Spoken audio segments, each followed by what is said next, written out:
Hello. What's going on, everybody? Happy Saturday. What is happening? Oh my goodness, we're all running late here. Let's see. Let me get out of that. There we go. Not only I'm not in your face. How are you guys doing? Hello. Hey, White Endo, Maylin, Funny Sunny, Lisa, Cow Crazy, Georgia, Concerned Planet, Tammy, Rin, Bonnie, Bearded Fisherman, Sherry Corn, Scampy Girl, Sheena, Kathy. Oh my gosh, it's going so fast. Ernie, hey, Rebecca, Christine Anya, Tammy J, Funny Sunny. Did I just say that? Lisa, pissed off. I've been. Why? Nine Chins, what's going on? Joan Hall. Hey, John. Donna Hawkins. Got crazy. Hey, Super Dave's here. Patty Lynn's Travels. Ruth, Jared, Britta, Connie Shea, Cindy Clark, Mindy, Rin. Why you mad? Julie Goddard. Buddy. Jackie Ridge. Mama Mia. Ray Bonecrasher. What's up, Bud Light? Sup. Hello, Trisha. Hi, Pandera. Sleona. Noelle. Hey, Shauna. What's up? Mooshell. Hey.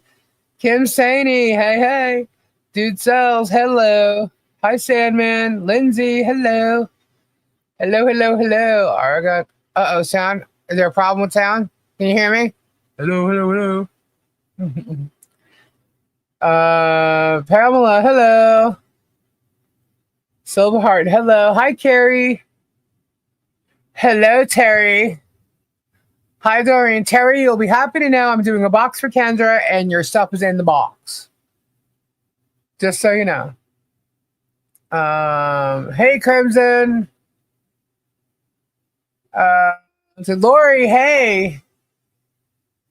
The asshole stalker's back out again. From the other night. Hi, Hannah. Jared, oi. Harper Martin, hello. Dusty old dude, hey. I'm waiting for Kendra. She said she'll be coming on, and Tori's gonna be on too. However, I know Tori was taking a nap. She might still be sleeping. Hey, Kim Chess, probably in the kitchen for a bit. Okay. Lana, hello. Nicole's Lizard Lips, what's happening? Georgia Ruckman, hi. Let me see. I'm checking messages too.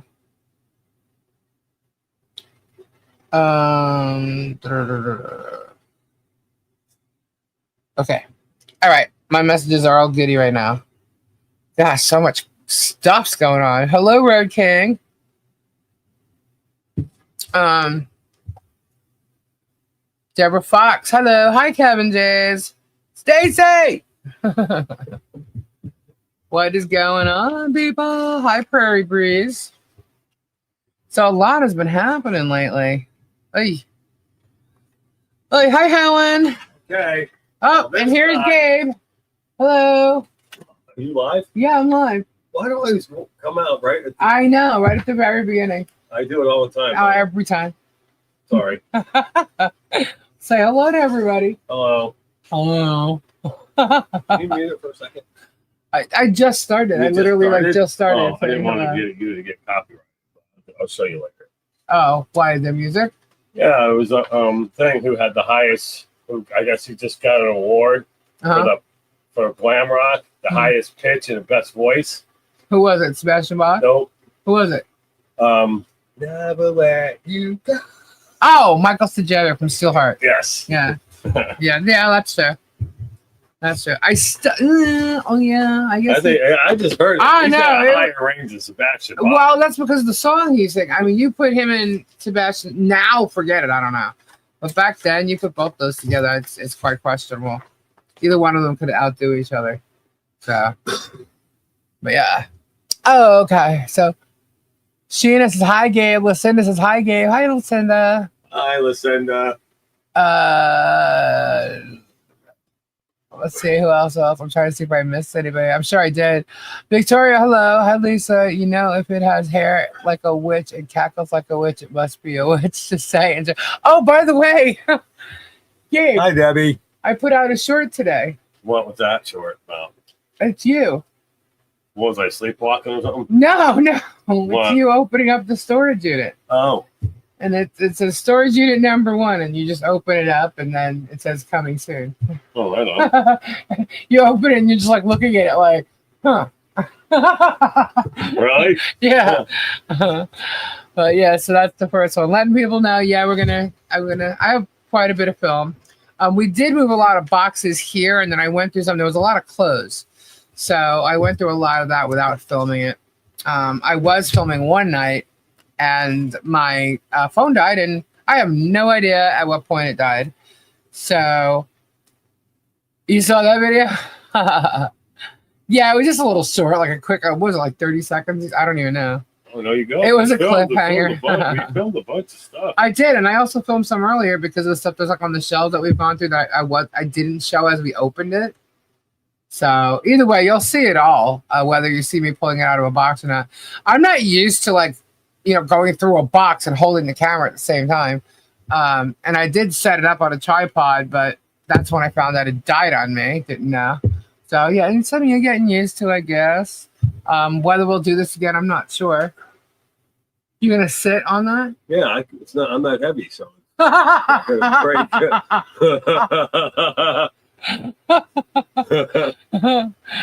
I'm waiting for Kendra or Tori. Both of them are supposed to come on. I could do a better job than they can. Oh, you can? Oh, yeah. Yeah? Okay. Most definitely. We'll see. What? I'm waiting for him to say something. Look into buying an action cam, Lisa. You can wear it. Oh, that would be cool. Well, I actually do have the stuff from the GoPro. I don't know if it'll work for the phone. I like to film from my phone more than the GoPro. I realize that I definitely. Chicken Gabe is getting big. Oh, it's Gabe. The chicken's name is Gabe. Really? Yeah. I was waiting for that. Tell Gabe the Chicken Gabe is getting big. Chicken so it's Gabe? a boy. It's a boy. It's a boy. Really? Victoria says hi. Hi. William That's says the first hi. animal ever named after me. Yeah, I guess so. Very first one. Yeah. Thank you for thinking of me. Hello, what was I thinking? Hi, Lucy from Vermont. White Indo's telling Bud Light to shut up. What'd you say? Where's Mo? Is Mo here? Mo magic, Mo magic. Yeah, Chicken Gabriel sounds like a dish. Chicken Gabriel does.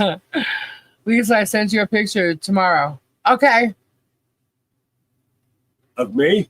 Of the chicken? Of the chicken, yeah. Oh. Silly. Of my chicken? Get my email, Lisa. It does. If it doesn't say back to country, I'm not sure. Lisa, you can make money from Gabe's sleepwalking episode, right? Nah, I'm not. You're not gonna exploit me like that? No, of course not. I wouldn't even turn the camera on you. Actually, because of how many times you've done it, the other night when you were sitting right there and the camera was actually on, it just wasn't pointing at you. I did flip it up so they could see you putting your hand in the air. I'm like, see, he actually does movements. Really? Yeah, but I didn't show you. Did I do my? I didn't show you. Did they see me? You did. You did a hand movement, but I'm not sure. I mean, it was dark. I don't know. Not sure. I didn't go back and watch it, but it was only like a split second. He did tell me I can record him, but I don't want to do that to him. Like I'll record him live. No, like I'll record him, play it for him after, and then if he's okay with it, we'll show it. But only because he's worried that he's gonna say something and offend somebody in his plea. If I say if you're videotaped, I mean, who knows? Come out of my mouth. Oh, dude, you were singing. No. You were singing. Bing, bing, bang, bing, bang. You were doing that, and you did opera one time in a tugboat. Yeah, Opera. Yeah, didn't you remember Mo did a video of you in a tugboat? Yeah. You were singing opera. Yeah, but because you were talking about tugboats and you were singing like operatic. I mean, you were just like with some crazy stuff. Oh yeah, kung fu fighting with boxes with a UPS guy.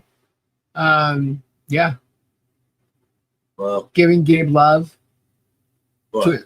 What You talk about chipmunks, rabbits. You were talking about I rabbits saw that everywhere. one where who made the one with the Bigfoot? Me hugging the Bigfoot. Mo.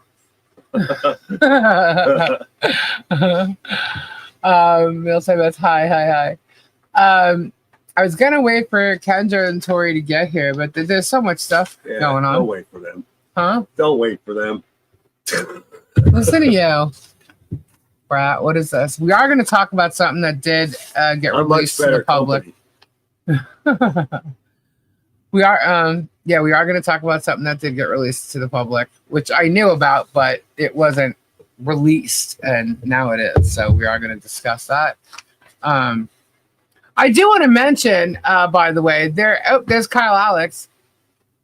Gabe, we have been told you are blessed. Your OnlyFans know they just want to see the smoke and the snake in the shorts. Well, that's not going to happen. Who said that? Kyle. He's beat red right now. Your cheeks just went. He's shaking his head. Good Lord. What? Nothing. What? You guys want me to leave the room? No. Okay, back to I gotta say, page. I forgot to tell you what happened to me the other day, and this is the God's honest truth. Okay, what? When you're sitting a little too far. Okay, I'm going to tell you something. You're going to tell me something? Yeah, I wanted to tell you this, but I wait. I don't know Something how that you haven't told me yet? No, something I experienced that I've never experienced in my life, and I thought I saw everything in my life. And I walked into a Circle K, and you just don't see this every day. And that's the first time I did it. First time I seen it. You did it. No, not me. I didn't do it. I walked in on somebody doing it. What? Okay. No. Brandy, I mentioned this to Brandy up there, the clerk. And she goes, I wouldn't be surprised. What? I'm not surprised. I walk in, and I had to use the bathroom really bad. Right. So I had to go pee, right? So right. I go in there, open up the door, and there's some guy in there going to town on himself in the bathroom. I'm like, and I closed the door. I'm like, dude, that's why they made dual locks on doors. And I walked around, I walked out, and I guess the guy, he was probably afraid to walk out. He was in bed. Yeah, he was in there for about another 20 minutes. And I guess he left. At some point. He left at some point, but he didn't go to the register. He just left the thing. He went into the bathroom to do his thing. I just thought, I'm a guy, and I never ever thought about rubbing one out at the gas station bathroom. I don't know, maybe he's backed up. I don't know. I mean, I think I would have went in my chair. I would have went in my car and parked by the lake. At least get a view. Okay. I mean, Circle K is just a candle or 24/7 something, dude. convenience store here. Oh my God, he was getting fresh cream for his coffee game.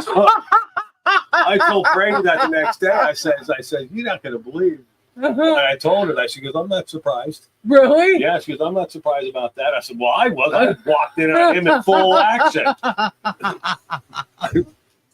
I actually thought you were going to tell me something different, something else. I mean, I know the expressions. I thought you were going to tell me he was going up on someone. Dude, when I went in there, it was like everything went in like slow motion. I walked in, and he's looking up at the ceiling. He's got his eyes squinted. And I'm like, holy shit, dude. I shut the door. And I told him, Jersey said, I'll never look at Circle K the same again. Oh my I God. couldn't believe it, man. Man, that is something you do not see every day. I never even heard of that. Hi, Kendra. Well, this is disgusting. I'm like, what the fuck is he talking about? Oh my God, that's disturbing. Yeah, it was like slow motion. I'm glad he didn't explode Time right to when he opened that steal door. it. You may have gotten an unwanted pearl necklace. Yeah, I wasn't sticking around there. You kid? I didn't want to interrupt him. I think you did, I know. no? Well, You probably killed his whole bar. Yeah, no, I didn't kill it, man. He was still going. When I shut the door, he was still in full flex and that. How do you... Because it's like everything went in slow motion. Did he even notice the intrusion? I got Oh that. my God. Yeah, it's planted in my brain now. So I'm not going to be able to go into that bathroom without seeing. You would have stuck to the door. I hope they clean those door handles. Oh my God. All right, my rib cage is actually starting to hurt. How you doing, Kendra? I feel a little nauseous right now from that. Florida man at it again. Fucking Gabe's things gonna have in Florida, PTSD man. Oh my God, it's in our vision now, Gabe. Wash your damn hands. Maybe just not do that in a public space. Really? That couldn't If wait. you're going to do something like that, make sure the damn door's locked at least, man. You Oh would my think, right? God. Hi, I mean, Renee. just the grossness of a bathroom that's a public Yeah. bathroom is like, Traumatized. I mean, yeah. Back in the save day. that as a home activity. Yeah. Lynn says Gabe seems to be a total sweetheart. I bet he treats you like a queen. Huh. Thank you for that, Lynn. Did you get your job done? Did you ever go to the bathroom? No, I didn't actually. I took the piss right out of you. No, Oh, I was went gross. into I went back home. Yeah, you're not exactly far. Yeah, I was only up my Poor house. Gabe was up got the street. PTSD from the trauma. Oh my God, that was funny. I thought you were going to tell me something No. way worse than that, honestly. Really? Well, I thought you were going to tell What's me. worse than that? I thought you were Guy gonna jerking tell his me. feet off in a public Well, bathroom. he was by himself, right? I thought you were going to tell me he was doing it to somebody else. Oh, That's what I thought you were. And I knew if it was a girl, that it wouldn't have been so bad. Like it was just, well, if it was a But girl masturbating in the bathroom? No, I knew if he was bopping a girl in there, it would have been like, okay, the two people were doing it, But if it was like a same sex thing, you probably would have been a little freaked out more about it, rather than him being by himself. Oh, I would just be like, I think just I the would be naked, shocked. the I would naked put a- penises in I would put action a- would have Right. just been. no, I would have took my sock off and put it on the doorknob. That means do not come in. He's And really they know what's sorry. going on Thank in you there. so You much just for take your your socks super off chat. and you put it on the doorknob. That's disgusting. Crazy. That's what we used to do. Hey, look, whatever When you're your into. buddies walking in, well, your buddies walked in anyway. When we were younger. You put a sock on the doorknob. Oh my God, I don't even want to know. I don't even want to know. Hey, Suzanne. I don't even want It's to know. just people locking doors. I Well, don't when know. you're 16, 17 years old, your friends tend to break the doors down. Nicole, thank you so much for your super chat. Whoop, whoop. I wonder if that was the donut glazing guy. Yeah, I won't be able to. James Gate. I don't even Gabe think I've might used have the been bathroom looking for since help then, since he then. left it unlocked. He was probably high as a kite. That's why Helen, they made oh my blocks God, on guys, doors, thank so you. there's not uncomfortable circumstances. Thank you, Helen, for your super chat. That's I what won't use a public bathroom if there's no lock on the door. You can call him the circle jerk. Gabe, I walked in. Wait, where'd it go? I walked in on some shithead painting the stall, and it wasn't paint. Ooh. Ooh. Ugh. That's gross. People are gross. A crusty sock. Oh. Man, it's not after midnight yet. I mean, we just got right into that. Woo. Not that there's Gabe's really fault. a limit. Yeah, Gabe's You remember? fault. You Blame remember? Gabe. Hey, what was that? What you ever see the movie? You, Me, and Dupree? Is that with Owen Wilson and Matt Dillon? And You, Me, and Dupree. yeah. When he was going to town and he had a tube sock. Oh no, I don't. I rarely remember it. I know it happened, but I don't remember like the whole thing. Kyle, thank you, Gabe. Gabe, are you a giver? Oh God, man. Ugh. I give and take. Oh God. Okay, enough. Enough. Ken just gonna get grossed out. I don't need to here hear saying, about anybody's thinks I'm a pickles going in prude? sandwiches. What'd you just say? I said I don't What need to hear sandwich? about anybody's pickles going in sandwiches. No, I don't take anything. I usually give it. Excuse me? Oh, you know. No, I don't take anything. No, it's not I'm my a cup of prude. tea. I'm a prude. But- I have no idea what you guys are talking about. We don't do those kind of things. What's that? I don't know. No penis in the vagina action.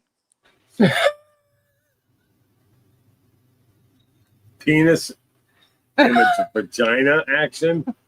Well, that's what is the definition of sex. It's intercourse. It's intercourse. It's sexual intercourse. Oh my gosh. Mo magic. Mo magic. Mo magic. Oh, magic. Thank you, Mo, for your $5 super chat. Next subject. Thank you, Terry. See, we might as well stay on the subject. You're getting super chat. You're getting chats here. They want to who's talk a better about sex, I guess. Yeah, but you don't like talking about sex. Well, No, not for, really. for money, apparently he does. So bring it on, Gabriel. What else are you going At to least teach it's a us better about? conversation than new hairstyles or something. Well, Lana's you just can hair always, game trauma. shave designs in your area. Make a little happy face. Shell Bell, thank you for the super chat. Yay. Oh my god. I got my little drum set here. Yeah, you're a little careful. It might. It's breaking. Well, yeah. Why does everything I touch break? I don't know. Gabe. Yeah, okay, you heard it here, folks. You heard it here. He admitted. He admitted.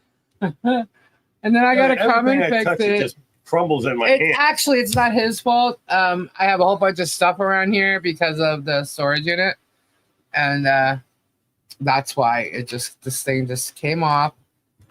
We're gonna fix And I was it. beating it like it was a real drum set, and the top blew off of it. All right, you can't do it so hard. I know. All right, here. Don't touch Lisa there. Thank you. Yes, he's blessed. I said it. Well, you guys still on that subject? Yeah, as Lisa always says, she's blessed. I am blessed. I'm definitely blessed. Choke it in. Oh my gosh, Stacy. Gabe's random facts and story fun. I got that. That's Stacy. Oh my god, you guys are crazy. Happy birthday month, Lisa. Thank you. Happy birthday to me. Sounds like there's some new hair gel for the hairstyle. Oh yeah, like what? Cameron Diaz and what was that? I just made the movement she did in the front of her. Oh yeah. Well, what was that movie? It was Matt Dillon. Something about Mary. Yeah, Something Matt Dillon was Mary. Matt too. Yeah, she got the bitter hair. The goop. Thank you, Tammy. Thank you. Gabe, bring your drum to the circle case so you can beat your drum in the bathroom. I don't know. It's big enough. Part 2. Oh, no, like the drum set here. God. Shut up. I told you, even he knows he's blessed. No, I'm talking about the drum set. Actually, no, he doesn't have like an ego about himself, I must say. So, he's not like that. He's not like that. So, who wants to get into the crap bowl, or should we wait a little bit? Lana, just one. Jennifer, I want to see Gabe sleep drive. Oh. I told her I could probably do it. What? Sleep drive. No. That's crazy. That's absolutely crazy. Well, if I can walk to the house. Yeah. Okay. Okay. No, Huh? it's not happening. You went out there the other night and I had to go grab the keys. I wasn't going anywhere, was I? You said you were looking for something in the car. And you did go to the passenger side and you opened the door. Did I? Yes, you did. But I said, can I have the keys, please? And you gave them right to me. Okay.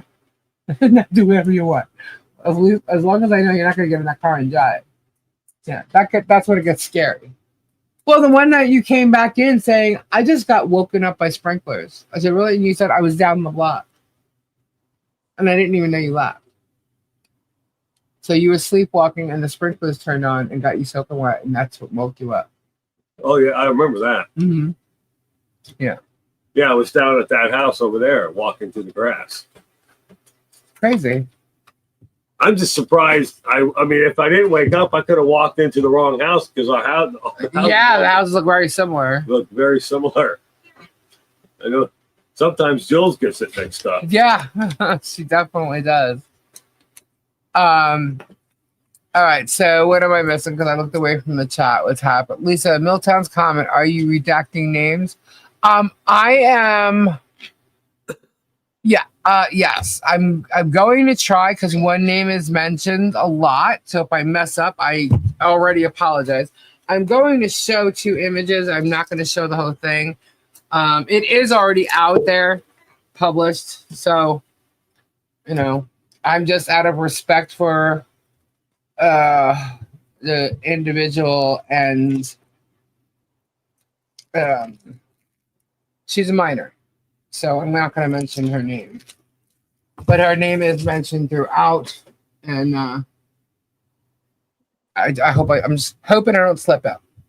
Hopefully you don't what? Slip up and mention her name because it's mentioned quite a few times. So we are going to discuss that only because now I've known about this, but I'll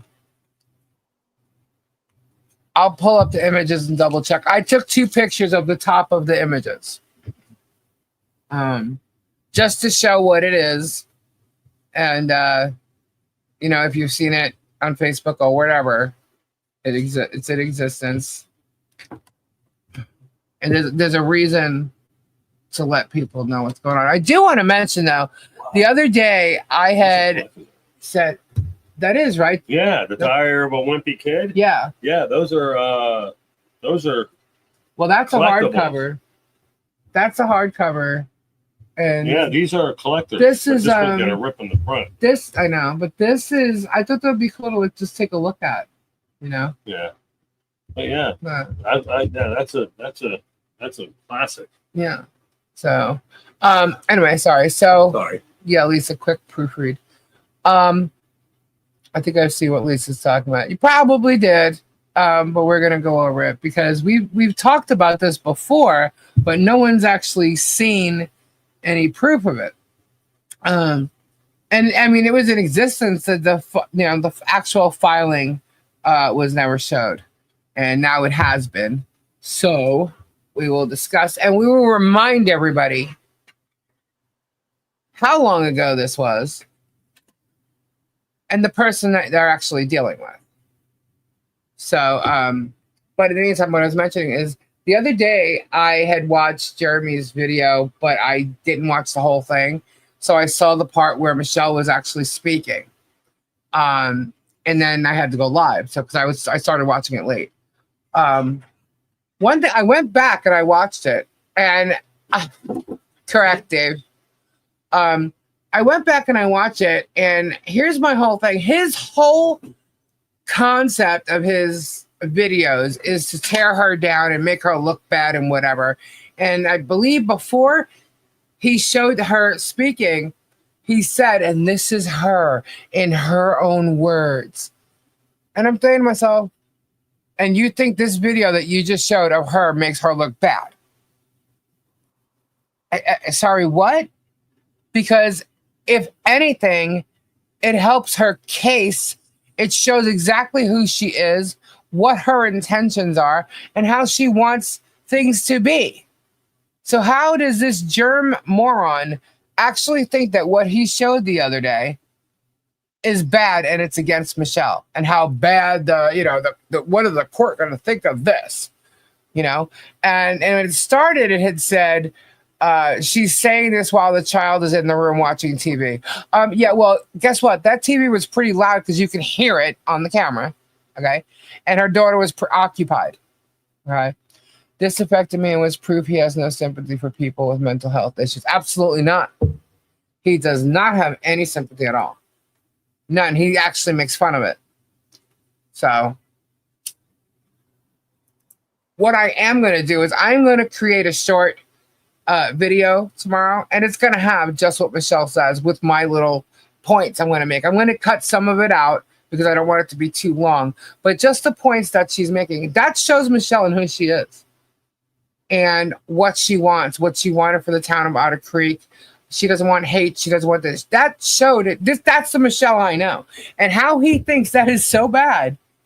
And what I don't get, is it the fact that she's saying this stuff, which isn't so bad, while the child is nearby watching like, I don't understand. I'm like, you're an idiot, dude. You just kind of debunked yourself.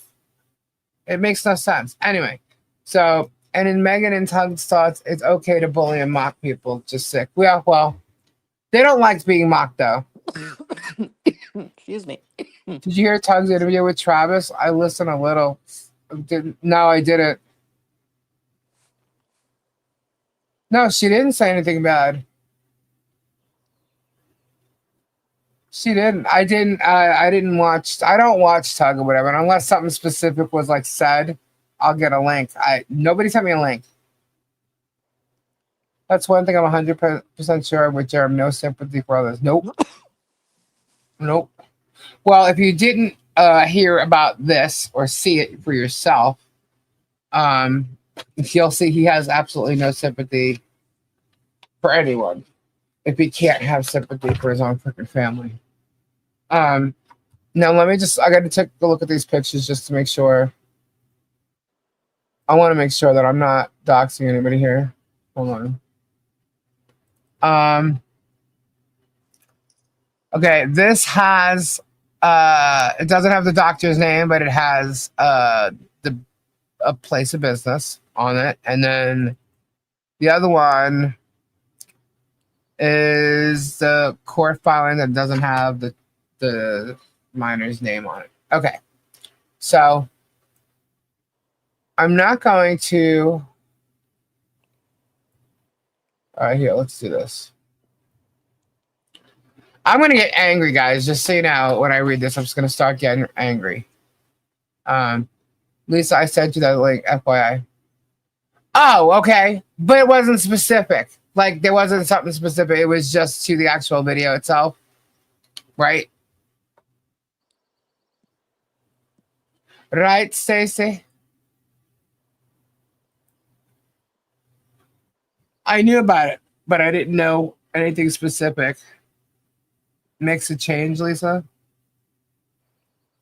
What do you mean makes a change?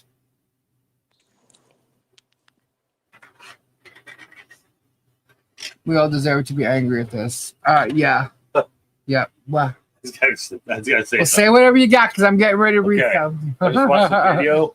Uh-huh. There was a cat. Uh-huh. Okay, and I guess a regular house cat. Uh-huh. And the kitten, she had a kitten, Uh-huh. and it kept bothering her while she was sleeping. Uh-huh.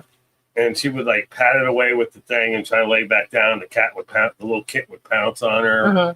She did it like 4 or 5 times. And you could tell the mom cat was getting a little stopped. All right. So she picks up the cat, like, a mom cat by the back. By the neck. And she's walking down the hallway with it. She jumps up on the counter, looks over, and she drops her kitten in the garbage can. Oh gosh. That is terrible. That is terrible. I know it's terrible, but I was like, when she got fed up with her cats, and she threw it in the garbage. That's funny, though. And it's kind of funny, terrible. that a cat would do that. Okay, thank you, Stace. That's why I didn't click on it. What? I was probably doing something at the time. What? Yeah, that's all. Thank you. He's so good to me. Anyway, All right, so let me just go back to. All right, what this is a filing. This is the emergency motion to suspend, terminate contact. It was filed by Jeremy's ex-wife, and it was filed not too long ago, in 2022. I've seen Now, some humans. we knew about this, but what was in the filing? We don't know. So we're going to let you know what is in the court records and what was filed. There's also, I guess it would be an exhibit, but it is a psychological eval. Not eval, a letter. Assessment. Assessment. Thank you. Thank you, Kendra. So just to prove this is what I'm looking at, I'm going to show you this image. I'm not going to show the whole thing because it is not redacted. And but it's out there. It's on there. Okay.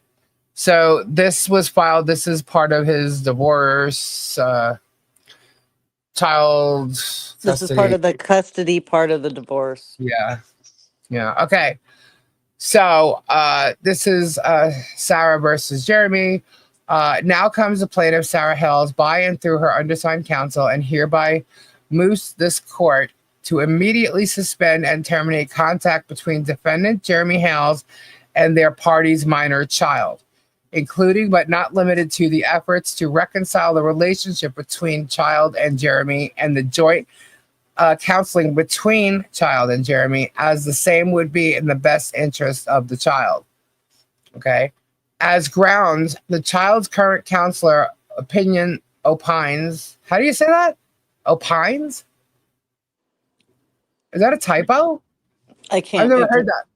see it. So Opines? yes, opines. Okay. Does that mean the same thing as opinion? What does opines mean? I've never heard that word. Anyway, we'll figure it out. All right. So, as grounds, the child's current counselor opines the joint counseling sessions that child has with her dad have become, opinion. Thank you. Have become detrimental to her mental health due to the anxieties experienced during the sessions with Jeremy. And there's a letter that it says to take notice of. The child is diagnosed with adjustment disorder with anxiety and PTSD. At the time of a prior proceeding, the child was diagnosed with adjustment disorder and PTSD. According to her former counselor at the time, the diagnosis was due to being spanked with bruises being left, witnessing her brother being abused, and her mother being abused physically and mentally, and the reported abuser was the father. Did y'all hear that? We heard it. I'm going to go back and look at it. Did you all get that? Yeah. So, again, the diagnosis is due to being spanked with bruises being left, witnessing her brother being abused, and her mother being abused physically and mentally. And the reported abuse was her father. Reported abuser. Reported abuser. Yes. Sorry. I'm actually reading off the printed version, so it's like my eyes are a little. All right. So the party's middle child, who we all know to be, which this backs up his story. Okay. Was first diagnosed with adjustment disorder, then PTSD. According to his counselor back then, his PTSD diagnosis was due to abuse endured, memories of his childhood, and being around his father. As a result of the September 2020 hearing, this court did not require him to participate in family counseling with Jeremy due to the child's mental health and concerns and wishes.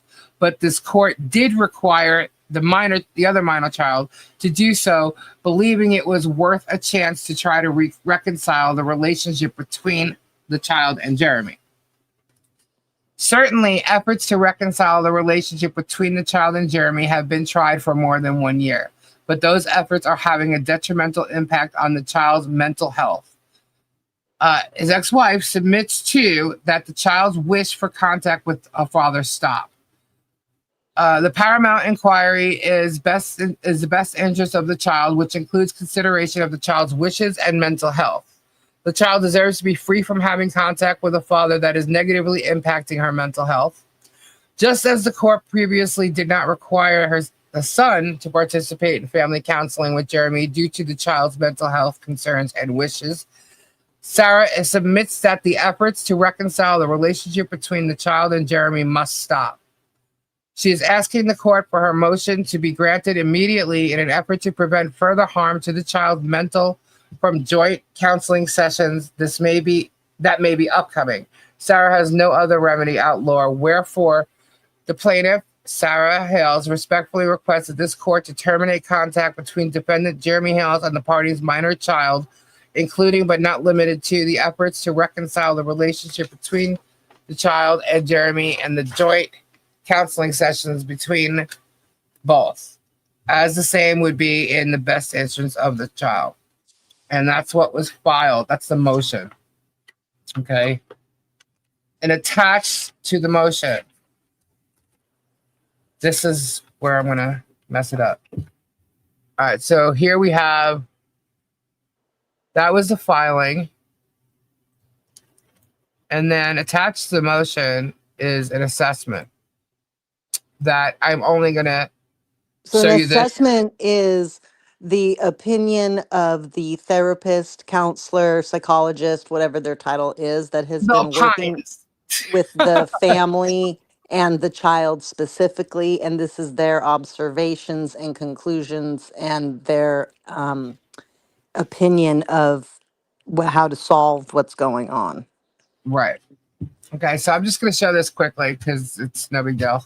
It's like I said, it's already been shown, but I'm a little uncomfortable just showing it. Yeah, there's still minor children. Because and I'm trying to. It's not cool that it's even out there, even though people want all these court records and want receipts. It's just Right. not a cool receipt because it involves children. Exactly. So let's see. Okay. Now this is regarding the child, and this is to his ex-wife, the mother. It's dated May 3rd, 2022. This is not long ago. Okay. And I just want to also throw this in there. If you heard Robbie talk about something, he talked about Jeremy begging him to lend him a puppy so he could go on and show his child that he got him a puppy. All right.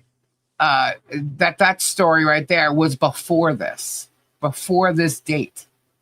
Because if this is May 3rd, the Hoarder House bullshit happened like around the 22nd or something, that third week or whatever in May of that year. So this was around that time. Okay. Right. Robbie will probably go over the story again, but he's not here right now. But I just wanted to make that point.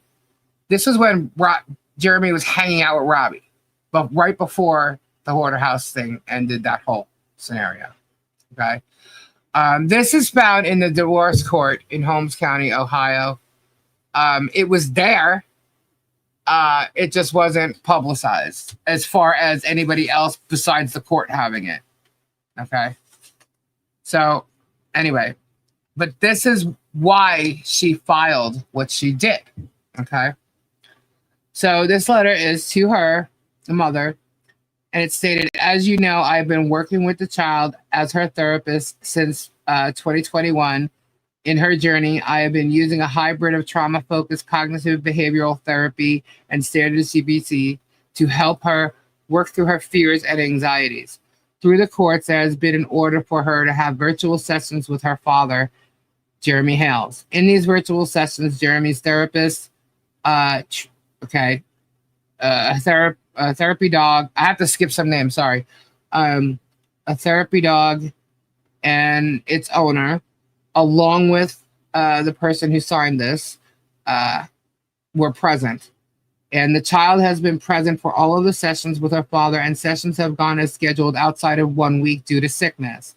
Earlier this year, the courts have suggested that the child is to have increased interactions with her father as an attempt to get the relationship with her father to the next stage. Before this were to happen, the virtual sessions were temporarily halted for about a month so that I could continue to give the child tools to help her with her anxiety and other unpleasant emotions, as she has been diagnosed with adjustment disorder, with anxiety, and post-traumatic stress disorder. The pattern to my sessions that I have with the child has been having alternative weeks where we prepared the child for upcoming sessions with her father, which would include settling the parameters for the upcoming virtual session, as well as exploring anxiety tools and the following week of having a virtual session with her father. The goal of this was to attempt to use gradual exposure with the child and her father with the hope of increasing the length and frequency of these virtual sessions. Through this method, the goal was to also increase interaction and level of participation with the father. At this time, we have no to minimal change to duration, frequency, or her level of participation. In the past several sessions, the child continues to show strong levels of anxieties and avoidance during the session with her father, as evidenced by her trying to avoid the camera on the laptop when it would be pointed it in her direction. Okay, so that was a typo there. To show that she was present. She would also have no minimal eye contact with her father. This was also evidenced by the change of her affect becoming more stiff and rigid. 1 second, I got it. Okay. After the past several sessions, the child had strong emotional responses such as crying intensely and putting her head down on the desk. In this last series of sessions with Jeremy, she has only agreed to have her arms showing on camera. In my experience of providing trauma-focused CBT, there can be a fine line between gradually exposing the client to their perceived fears and doing more damage that results in re-traumatizing the client. At this time, this process is starting to provide more harm than its intended good to the child, as evidenced by her strong emotional responses that she can have during and immediately after the sessions with her father. She has reported higher baseline numbers to her anxieties in the past 2 sessions when I process where her levels of anxiety have been before, during, immediately after the virtual session, and at the end of the session. There has been an increase in intensity and duration on the emotional response afterwards as well, which has taken longer to get her stabilized by the end of the session. These sessions have started to become detrimental to her mental health due to the strong wave of anxieties that she experiences during these sessions with her father. I want to make sure that this process is what is best for the client and is not causing additional harm. In my role as a therapist for the child, I want to make sure that any decisions and perspectives are unbiased. Because of this, I do have outside recommendations, as I would suggest for the child to have a court-appointed guardian ad litem, someone that could represent and advocate for her in court. In working with the child, I've been working with her on her realizing how strong and powerful her words are, and I think that this would assist her in the process. I also don't want to blur my role of being a court representative and my role of being her therapist. If there are any questions, thoughts, or concerns, please contact me. Okay, so that was submitted with the motion to stop contact, and the motion was granted. I cannot believe, well, maybe I shouldn't say it. This is already out on Facebook. Yes, it is. I am absolutely, I'm pissed. Because here you got this guy for 2 years who's been harassing Michelle, John, and using their child to do this. Meanwhile, we've seen his son, his own son, come forward, okay, and talk about his experiences with his father, and talk about that the man who birthed him, well, not really, well, you know what I mean. He doesn't call him his father, okay? But that man has traumatized his whole family, okay? And here you have the filing and the explanation of what he's done to his own child, his daughter. Okay, these two out of three, the other child is older. Okay, but 2 out of 3, yep, the sperm donor, are in total fear of him. Okay, and where does this guy who's not allowed to have contact with his own children get off discussing anybody else's child? I've said this before. It doesn't matter what I say, though, right? But I just can't comprehend that this guy thinks he can get off and talk about caring so much for somebody else's child when he could give two shits. He could give two shits. He doesn't care about his girlfriend's family and suing them or anything else. Not that is the same, but it's like it doesn't matter. What did he say? Family don't matter. Bloodlines don't matter. And here he is, his child, his own flesh and blood, is petrified of him. Petrified of him to the point where she can't look in a camera and see him on the screen. Which is totally normal behavior for a child who's gone through some type of abuse. And not only that, this is 2022. She was, I think she's like maybe 16, 17 now. She was born in 2008. How many years of torture did she go through? I mean, Jason was here it wasn't a year ago. So it's within the past year, and he was turning 19. How many years of torture? Or seeing it. It's like when I sit here and think that any child is afraid of their own, and I know there's many out there. I know there is. But this is their father. They're afraid of their own father to that extreme. And yet everybody these minions are sticking up for this man and backing his every word.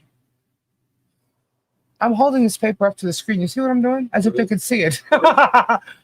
You missed the whole thing what I just said. This is the emergency contact order that is ex-wife filed. It shows what it basically is. I'll read the last part again. Not the last part. Did you put it up? Did you put it on the screen? No, I only showed this part because it's too much. I'm not going to put her name up there and everything. Okay. But the diagnosis that she has, and this is very important, guys. This is who Jeremy is. This is in the court paperwork. She goes to therapists. His son went to therapists. And what did he say about his son? The excuse is he has mental issues. Well, okay. Where did that stem from? Because according to this, it stems from him. Okay? It clearly says the child is diagnosed with adjustment disorder and PTSD due to being spanked with bruises being left, witnessing her brother being abused and her mother being abused physically and mentally, and the reported abuser was her father. This was published. I mean, I knew this, but I wouldn't publish this. It's been published. Okay? So now I'm talking about it. Why isn't Megan and Tug talking about this? They have children. That's acceptable? What kind of bullshit could Jeremy spew to these two minions that are okay with backing his stories now? There is no excuse, nothing acceptable when it comes to children being in fear of their parents. He tried to put it off to his friends that, oh, well, you know, when people divorce, sometimes the mother makes the dad look bad. Bullshit. This does not come from the mother putting anything on the child. This comes from her fear of her own father, from herself.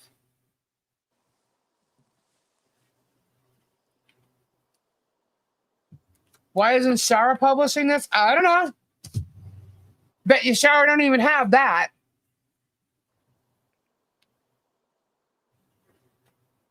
She can't. She's got to stay on his side.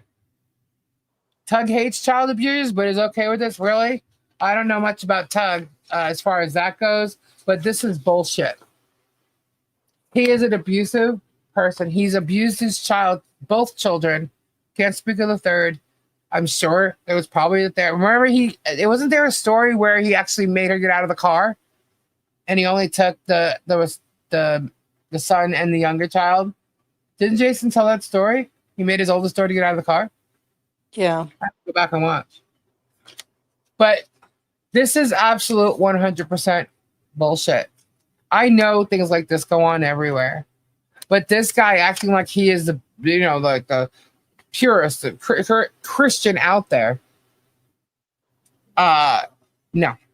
The problem is the actions, the words, the trying to get everyone to believe that there was wrong things, bad things, abuse type things happening right next door with Michelle and John towards Harley Grace.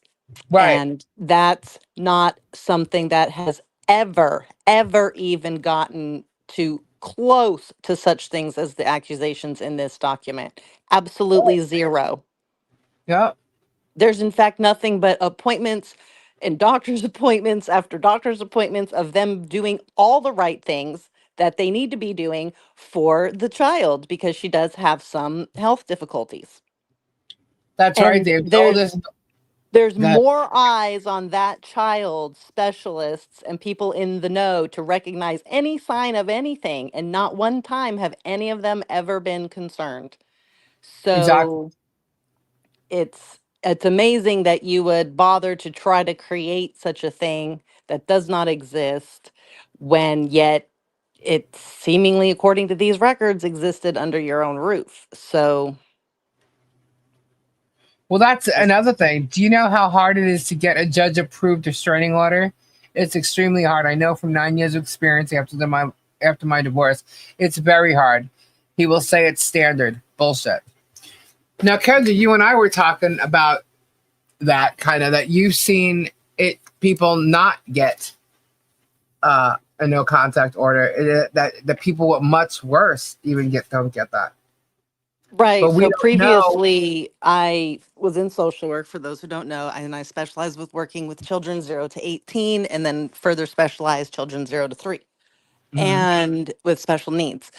And so I've been in a lot of court stuff, a lot of reports. I read through the reports, I saw them, and I did say, like, wow, I'm glad that they got this, but I'm surprised because there's usually a kickback from a judge going, I need exact, specific, detailed examples, times, and dates. I need to see before, during, after behavior. Like they want so much explicit stuff written out, and they get it. But the Well, reports you are have to remember too. so You have to remember bad. too, though, that with the previous filings, like Right. it That's what I even was. mentions here that Jason was only on the virtual thing. Now, I don't know if that's because of COVID, because this was 2020. This was 22. This actual filing. Right. So, but My guess is that those were virtual due to 2020 because most of the time they have to be at a location, often a counselor's right, office, a police station, some type of therapy center. That's where they would have them happen in a room with, that is age appropriate if they were toddlers, if they're older teens, whatever. They have right, games, toys, dolls around, whatever. But yeah. I've seen where so much worse has to be done multiple times in order to get it. And these refer to previous instances and filings. So we don't know what was in those. Those are not Well, as far as Jason saying that the police were there one day with their mother because Jason was left at home at Jeremy's home with his younger sibling and told not to go downstairs. They could only go to the bathroom. He weren't allowed to answer the door, nothing. And so their mother showed up with officers, and the kids were so afraid they wouldn't even open the door for the police and her. Wouldn't even open the door. So I know that there was an incident about that. And then right. So also my guess is that these about other filings have already been in this judge's hands right, and they've been through right. court, and we just don't know them, and we don't need to know them. But No, this is I'm enough just right here to know you're dealing with a fucking whack job. Someone who has no empathy whatsoever and can give two shits about his kids. To me, the only reason why he's probably still in court is because he has to keep going with the fight. You know what I mean? It's about the win. It's about getting, and him not making himself look bad. My question is, does George know that he's done this? That this is the accusations that have been made and are in court? Does she right. know But that his two children are in therapy because of him?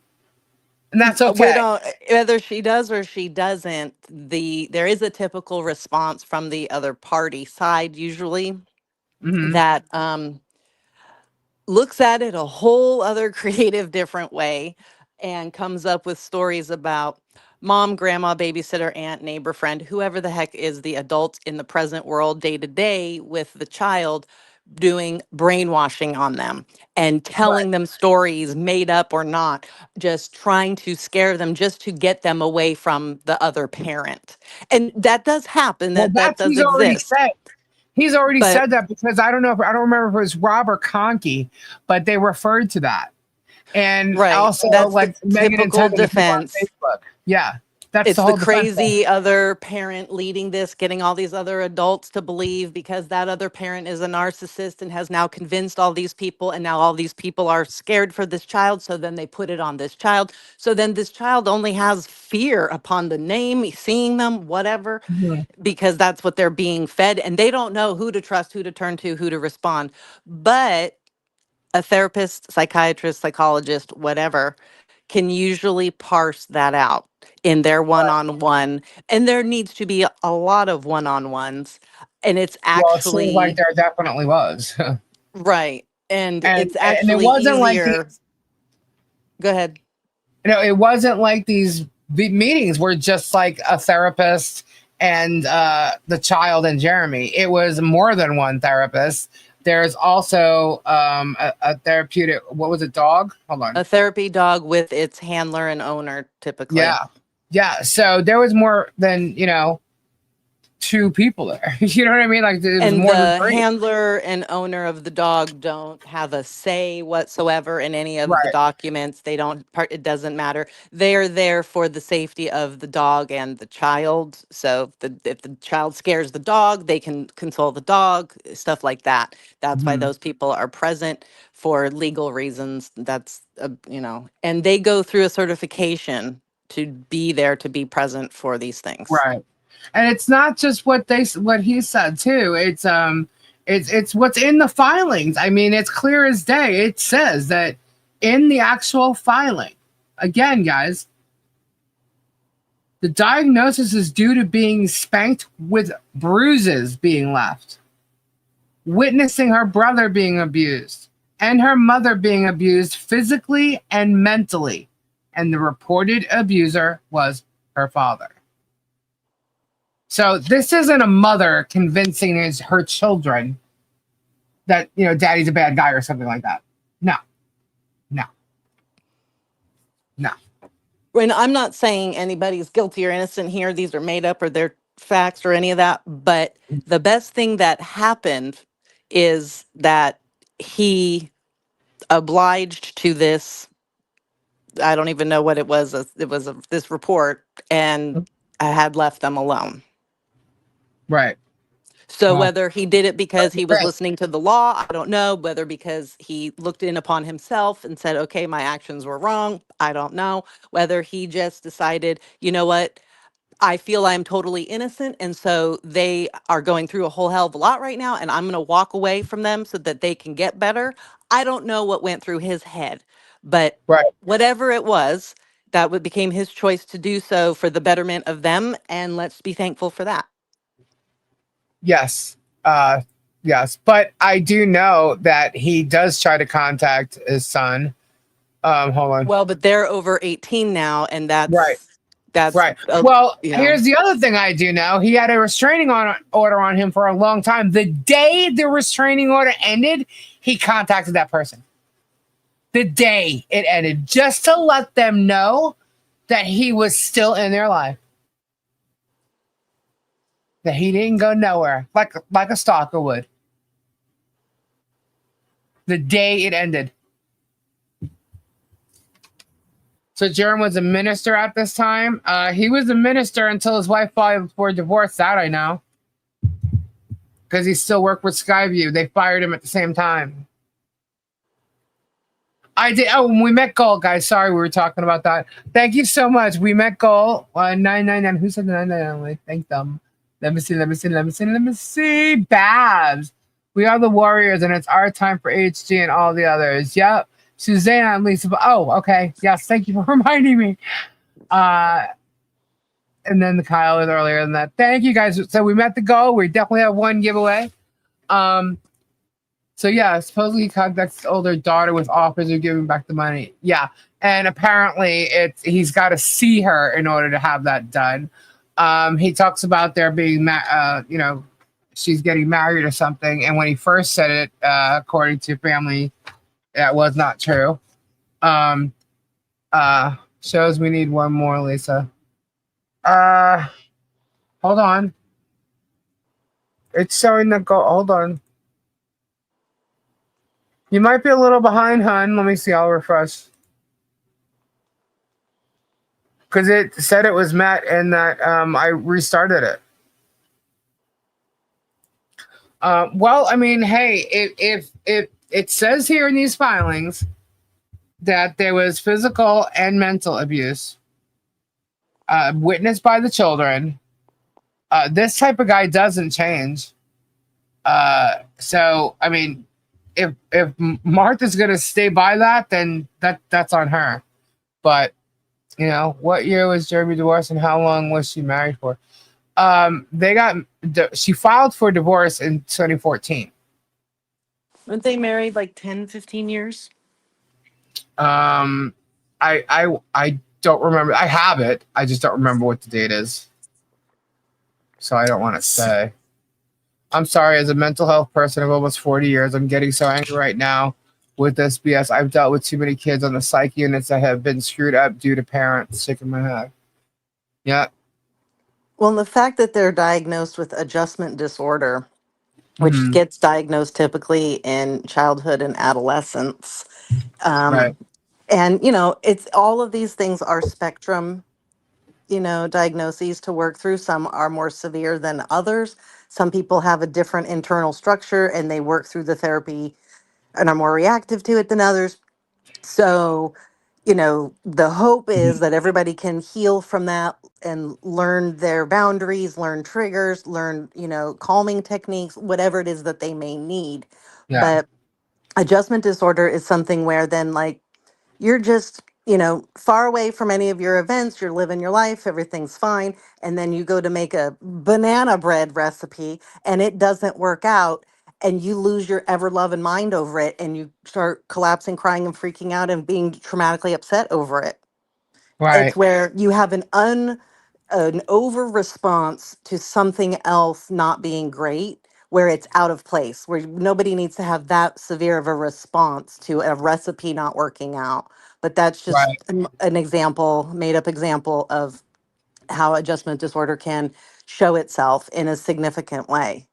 And it can be on a much lighter end too, where somebody just, Yeah. starts to uncontrollably whimper or cry over Yeah. And seeing then the a other, certain thing. but like his Jason, when he came on, I mean, his story was so uh compelling, and there was mixed things. I mean, Jeremy's whole side was like trying to knock Jason and stuff like that. This right here backs Jason's story up 100%. You know, and the fact that Jason was 100% open, you know, with what his experience is. I mean, he didn't go into everything, but with what he said, he was honest about it. Even the slightest mistake in anything he said, he came back and corrected it the next day with another video. So, I mean, but this here alone backs what he's saying up. I mean, and he was severely affected by his dad and said so. You know, was clearly open and honest about that. And Jeremy's comeback to that was eventually, who posted this for? Well, I don't know. It wasn't me, but I saw that it was posted. I got plenty of links to it. I answered you. But yeah, I saw it was posted, and look, this has been around, guys. This has not been around. It's it's filed. You can clearly see it in the public record. This is public record. This is not a secret. Anyway, I saw a post. Somebody sent me a link to it. There's a post on the one. It's definitely on Facebook. I know that. At least do the math. 2014, 2022. So yeah, that's the whole divorce thing. I mean, he's been in court ever since. Ever since they filed, and everything that led up to. I mean, there was a person who Jeremy was in a relationship with using a different name. And the person figured it out, did a facial recognition on him, got his real name, and then went to his house and told his wife. And she filed for divorce.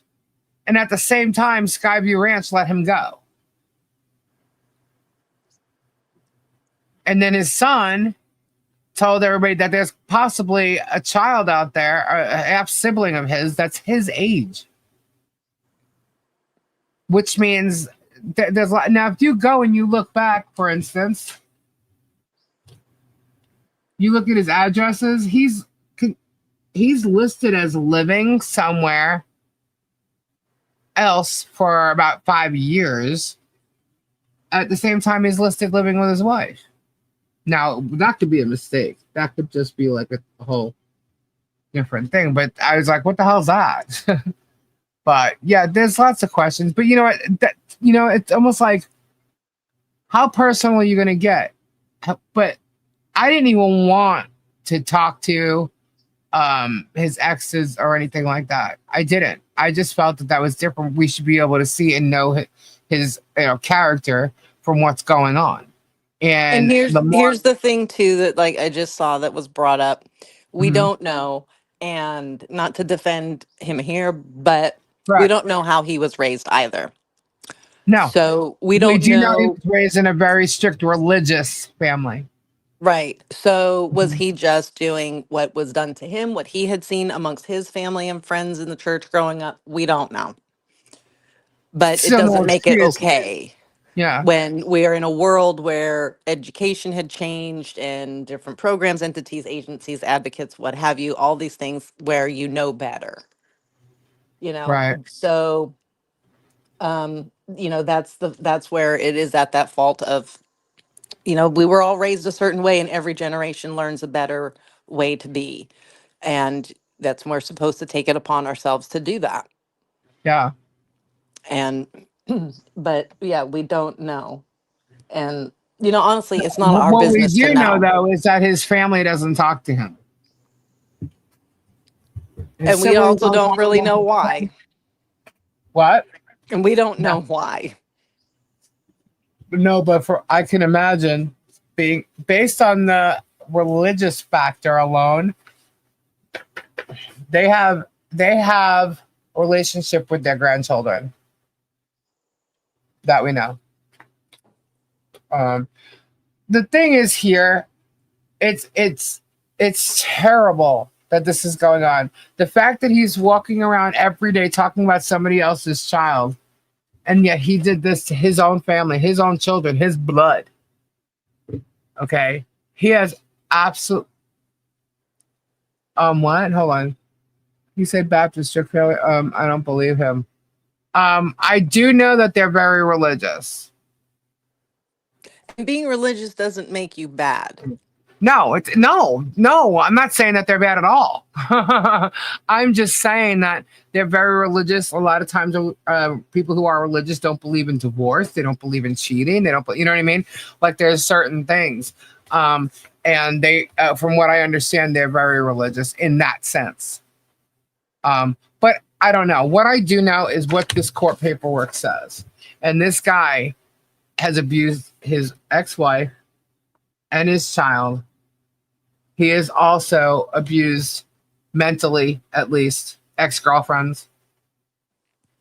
He has a history of sexual stuff. Now I'm not talking about any type of minors or something like that, but he has an issue, and which is why he refers to these things all the time. He acts like a freaking teenager. He's not. Okay. I don't know. It's because he never got attention as a kid. Who knows? I don't care.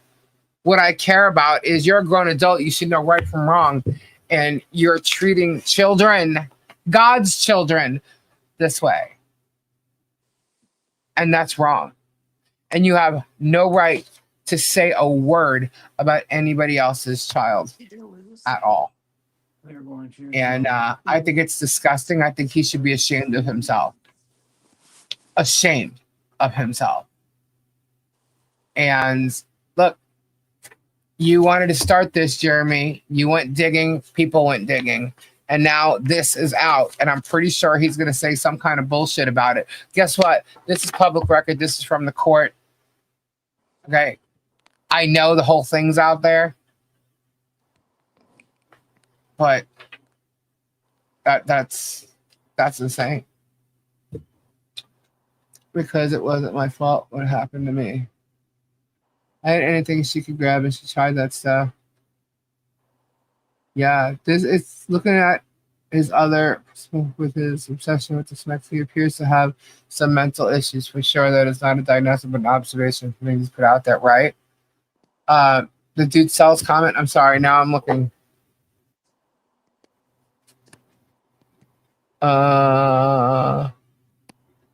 How far up is it? Hold on.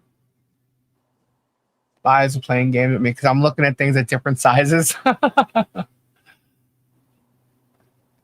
This is sad, Kendra. I feel really bad that there's children out there that feel like this. There's no reason. It's unfortunately I quite know they're not the common. only ones. I know this isn't the It's only scenario. I it's know very that. common. It's sad. It's very common, but it is. That breaks my heart, man. I don't see it. Hold on. Dude sells.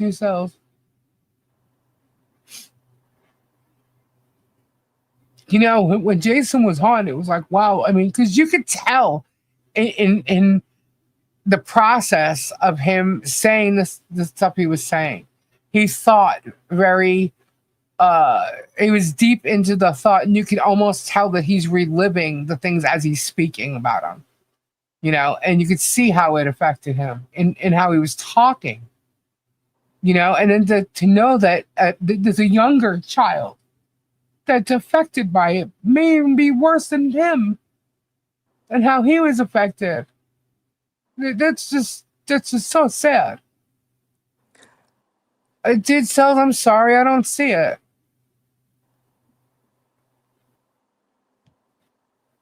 I'm already like back up to Kimberly's. Can you retype it, dude cells? I'm sorry. Did you get my message? On here? Or an email or something? Hold on.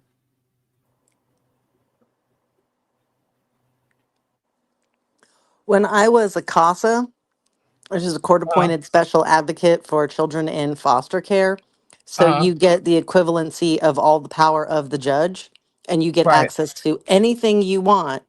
And everybody hates us in that position of all the agencies because they have to turn over everything I request and the Right. battle I would still have to do to get these things.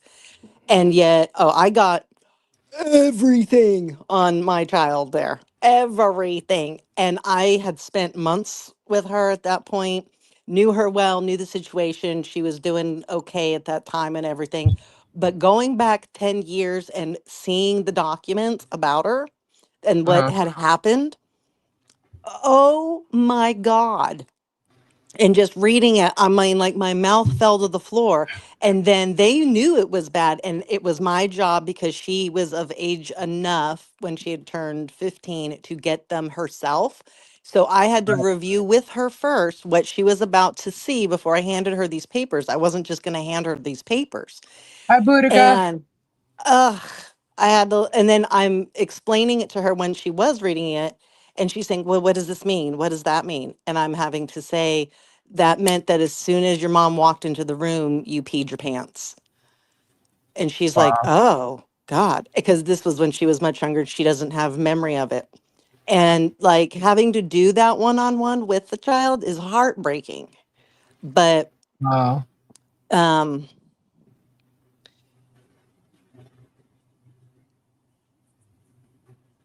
I got it, Ed. Dr. James Dobson advocated corporal punishment and was the role model in Christian homes. Oh, right. dang. My husband grew up in a very Christian home and they weren't beaten. Yeah, that's not to say that that's all Christians. Gosh, no. Yeah. It's just that to me, from what the story is here. Um, bye, Peggy. Did Peggy say something else? Did I miss something? Peggy said something. I don't know. But to me, like what it sounds like between like the religious and stuff like that, it's just it's not that that's what caused him to do anything. He may have gotten no attention. Who knows? Um, but my whole thing is I don't care what religion you are. Children should not be afraid of their parents. You know, and to see Jason speak and to know that there's the younger sibling that's like gone through it just the same, if not worse, than Jason. You know, there's a huge difference between spanking and beating. Uh, with bruises,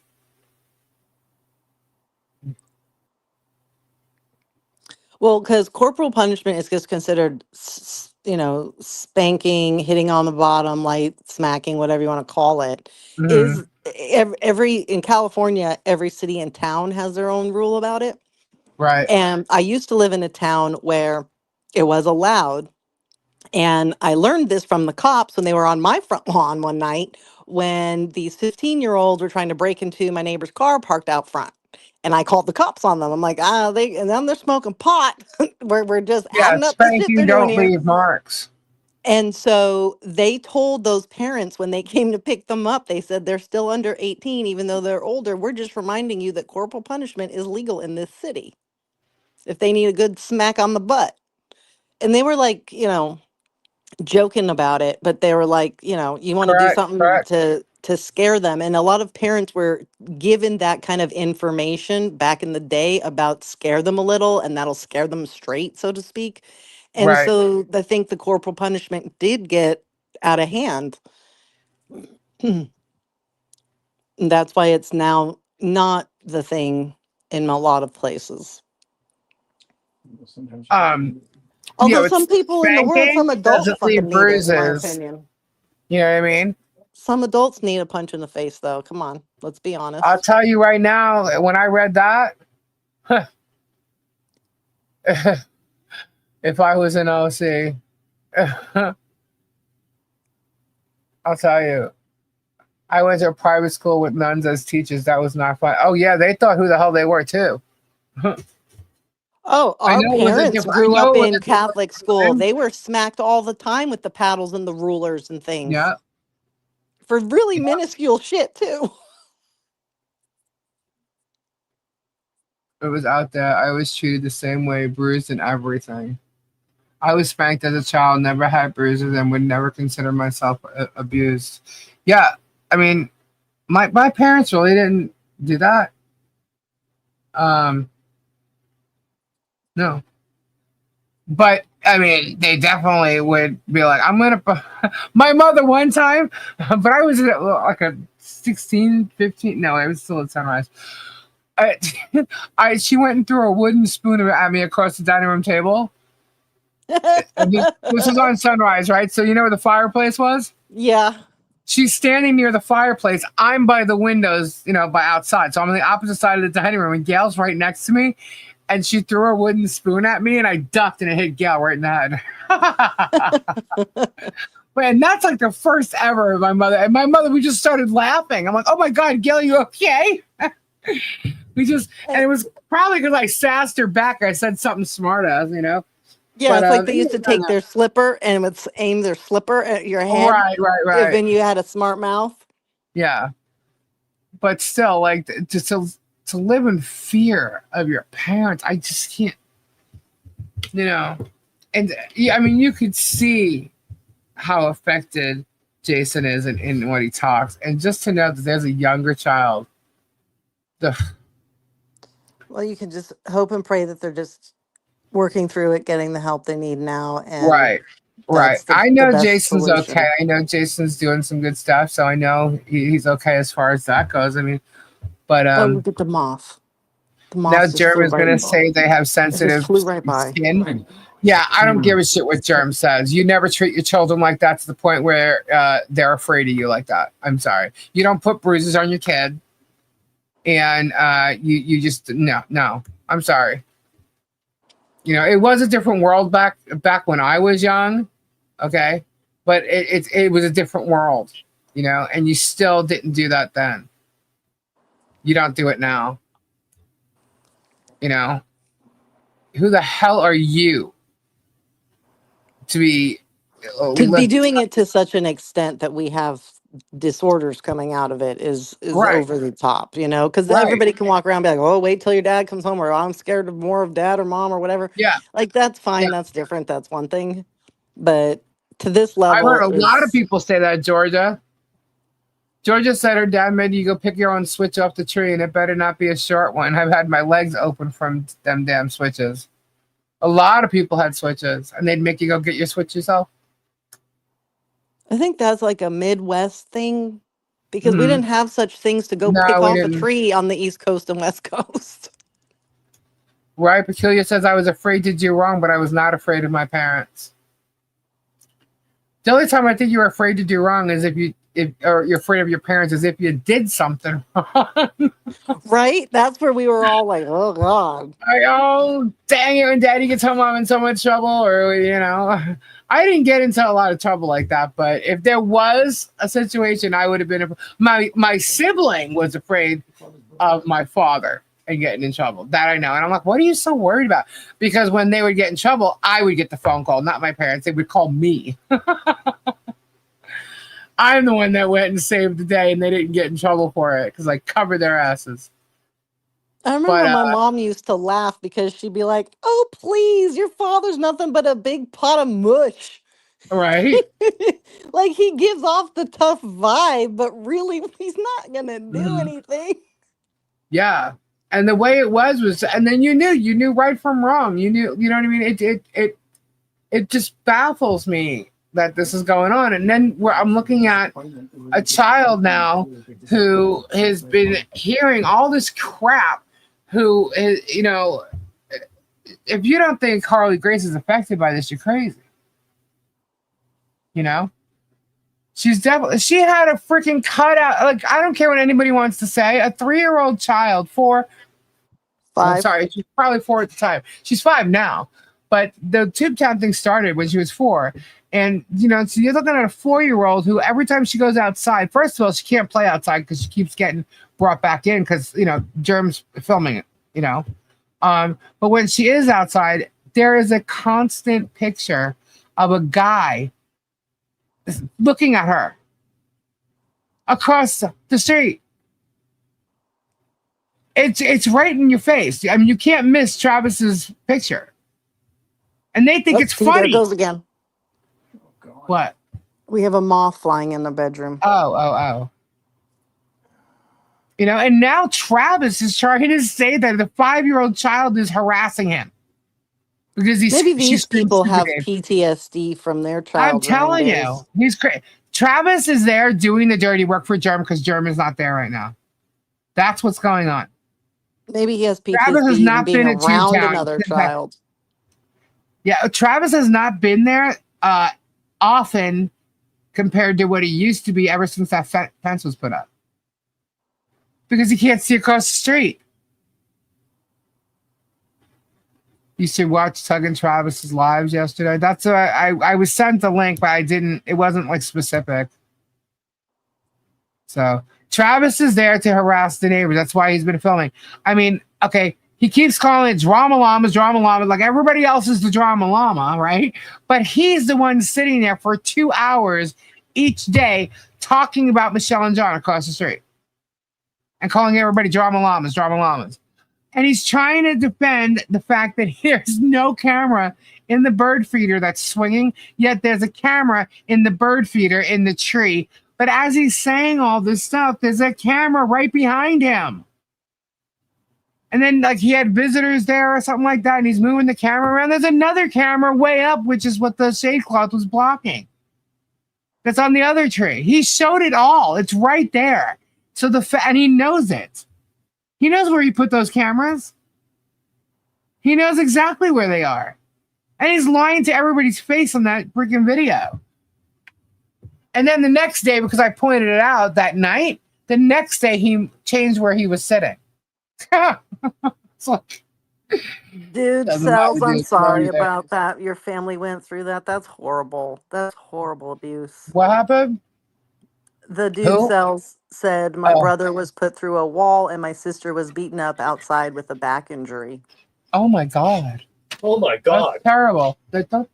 Don't make fun. What happened? Exactly. That's what I'm saying. Don't make fun. No, it's a real He thing. was mocking me, saying, "Oh my God," the way I said Yeah, I know. it. Now Gary's I'm laughing so at Gabe. sorry, dude. So Getting in trouble. Gabe's gonna get Did in I put trouble. my foot in my mouth again? By Hey, doing don't that, worry. you It's a don't manly know thing to do. I know. Somebody's family was basically torturing them, Really? and I said, "Oh my God!" And you come out, and go, "Oh my God!" That's why Gary laughed at him. He's like, oh, Yeah, Gabe, they you dealt walked with right abuse. into it. That's what I was saying. Like, I there's always so do. much. There is a lot of abuse out there, and it's terrible that it goes on. And I'm not trying to take away anything from anybody else. I mean, I know we're definitely talking about the situation here, but what bothers me most is that this guy gets on his YouTube every day trying to hurt people, and is getting away with it. I'm getting PTSD from all of this. It's causing Right? me PTSD. Who can I sue? Right? I'm going to sue it's Gabe terrible. for PTSD. Who, me? Yes. You're giving me agita. Ajita. So I mean, it's just terrible that it's all gone on, you know, and I don't know. I'm absolutely disgusted by it. That there's any child in the world that has to face that, and I know there's shopping PTSD. shopping PTSD. The more abuse that's done to you, the more, yeah. Gabe, you have to stop before you can do it again. Not what? He uses his religion as a cover. Yep. It's just disgusting. It's absolutely disgusting that, and then he sits there. He goes out there every day and tries to like claim his innocence by putting others down and repeating the same damn thing about this case over and over. Things that aren't even, they're not even relevant to the case. You know, He thinks they are. you know what he's like? What? You ever read the Bible? He's a Pharisee. A A Pharisee? Pharisee in the Bible. They preach God. They say they're for God, but they're gambling and they're gambling and prostituting in the temple. while while you know what I mean. Yeah. Yeah. That's just an example. You know, that's what a Pharisee is. They preach about God, but they don't follow the word of God. Right. You know what I mean? Well, he definitely doesn't.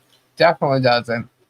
You know, and now he's got this other minion.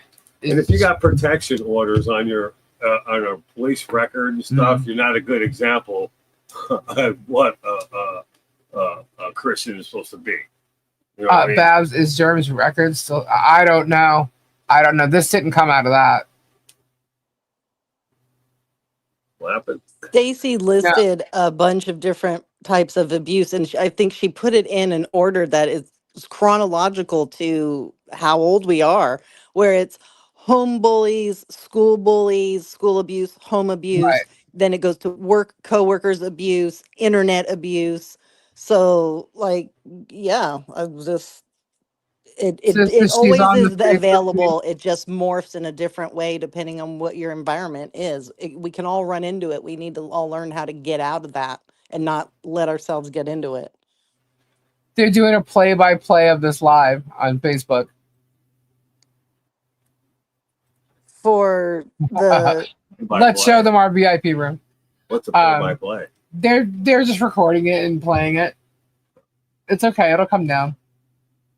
The Otter Creek experience is such a disgusting grift too.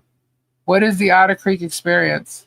Oh! You're talking about the travel from like Crystal River, whatever they're talking about, as far as doing it now with the condos. What is this latest craze? What? I've been hearing that word a lot. What is a grifter? Where you're basically freaking grifting for money. You're floating from place to place, from entity to entity to try to get free money, free gifts. Just get stuff for yourself by spewing your story about getting people to feel for you or feel for your cause, quote unquote. And it's all make believe. Those are the grifters. Yeah. Oh. And they do it a lot on the internet. Oh. Why would you go to see? Why would you sell? I'm ignorant to that kind of stuff. Yeah. Why would you go to visit a town and stay in a condo supposedly on the beach, and then like use Otter Creek to sell it, but you put down Otter Creek so badly? Like, what do you want them to come see? To drive by? Will drive by and see Travis's trashy little game on the grass or something, like what? Or a fence on Michelle's property, because that's what you're talking about. You want them to drive down the street? What else are they going to see? A schoolhouse on a road? What do you want them to see? There's 2 roads there that you're even talking about. Otter Creek. Yeah, well, he always mentions it's the poor. We live in the poorest. Yeah, the poorest in Florida. There's all drug addicts. There's all kinds of shit. Why did he want to ever move there? Because they were putting a turnpike in there. Right, that's what he and thought. You could sell it to the state for a butt ton of money. Yeah, but that's not a good thing, because the state's only going to give him how much the property's worth at that time. Yeah. So he's not going to make any. I mean, right. Well, he thought because he has a cell tower, and he's talking about the cell tower the other day, and I'm laughing my ass off because he makes no money off that cell tower, and he will not make any money off that cell tower for another 40 years. And whoever he sells it to won't make any money off of that cell tower either for another 40 years. The family was paid out, or the mother was paid off first in one lump sum. Yeah. They will not get a dime. So Jeremy's lying. Are we even going to have cell towers in 40 years? Or are we going to be advanced in technology to something new? Well, even if you own the property, the I don't know who it is, the company or whatever has a choice whether to keep that cell tower or move it. So he may not make a damn dime off of it. You would think that knowing this information would be a game changer for them. No, because what they're going to do is they're going to ignore it. They're going to address it once and make that, like, his family, his children look bad, like he did with his son already. Or he's just going to ignore it. And George is going to ignore it. And they're going to go hardcore. And he's probably going to come after me hardcore because I talked about it tonight. Oh, Well, I I'm got news sure. for you, buddy. I'm not the one who put it out there. So get over it. It's out there. You knew it It's would be out at there some point. more than we put it out there. The whole entire report was not physically shown here. No, it was not. And the names are redacted. Jeremy probably posted his divorce shit. He needs that summer content boost. You know what? I wouldn't be surprised by that. He knows what to do to create, drama and get people to talk. I mean, here we go again. Listen to Travis. Travis like, let's give him something to talk about. Yeah, you damn Skippy. I was in there the other day because I'm recording all your stupid shit that you're saying because you're throwing yourself and you're throwing your boss under the bus with some of the stuff you're saying. So you're damn right I'm sitting there and recording it.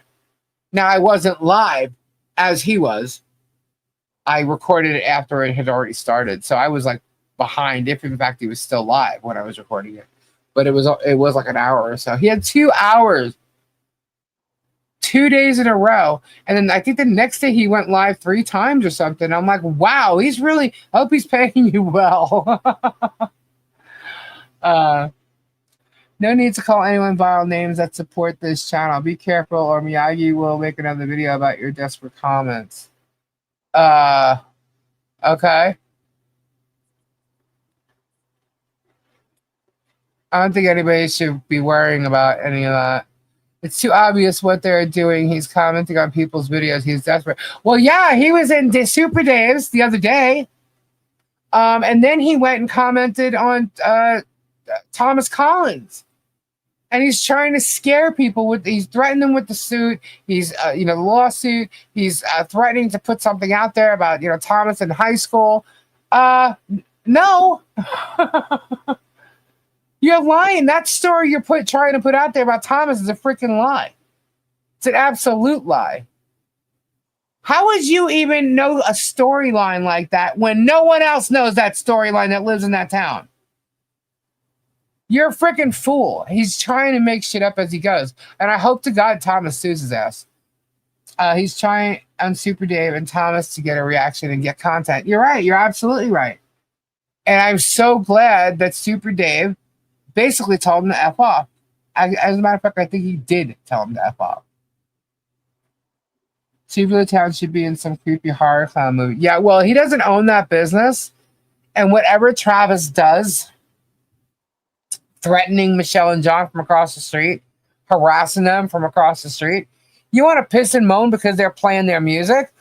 I hope he plays it louder. Why? Because if that music's caught on your video, you're going to get copyright struck and you will not get monetized for that video. So go ahead and sit there for 2 hours.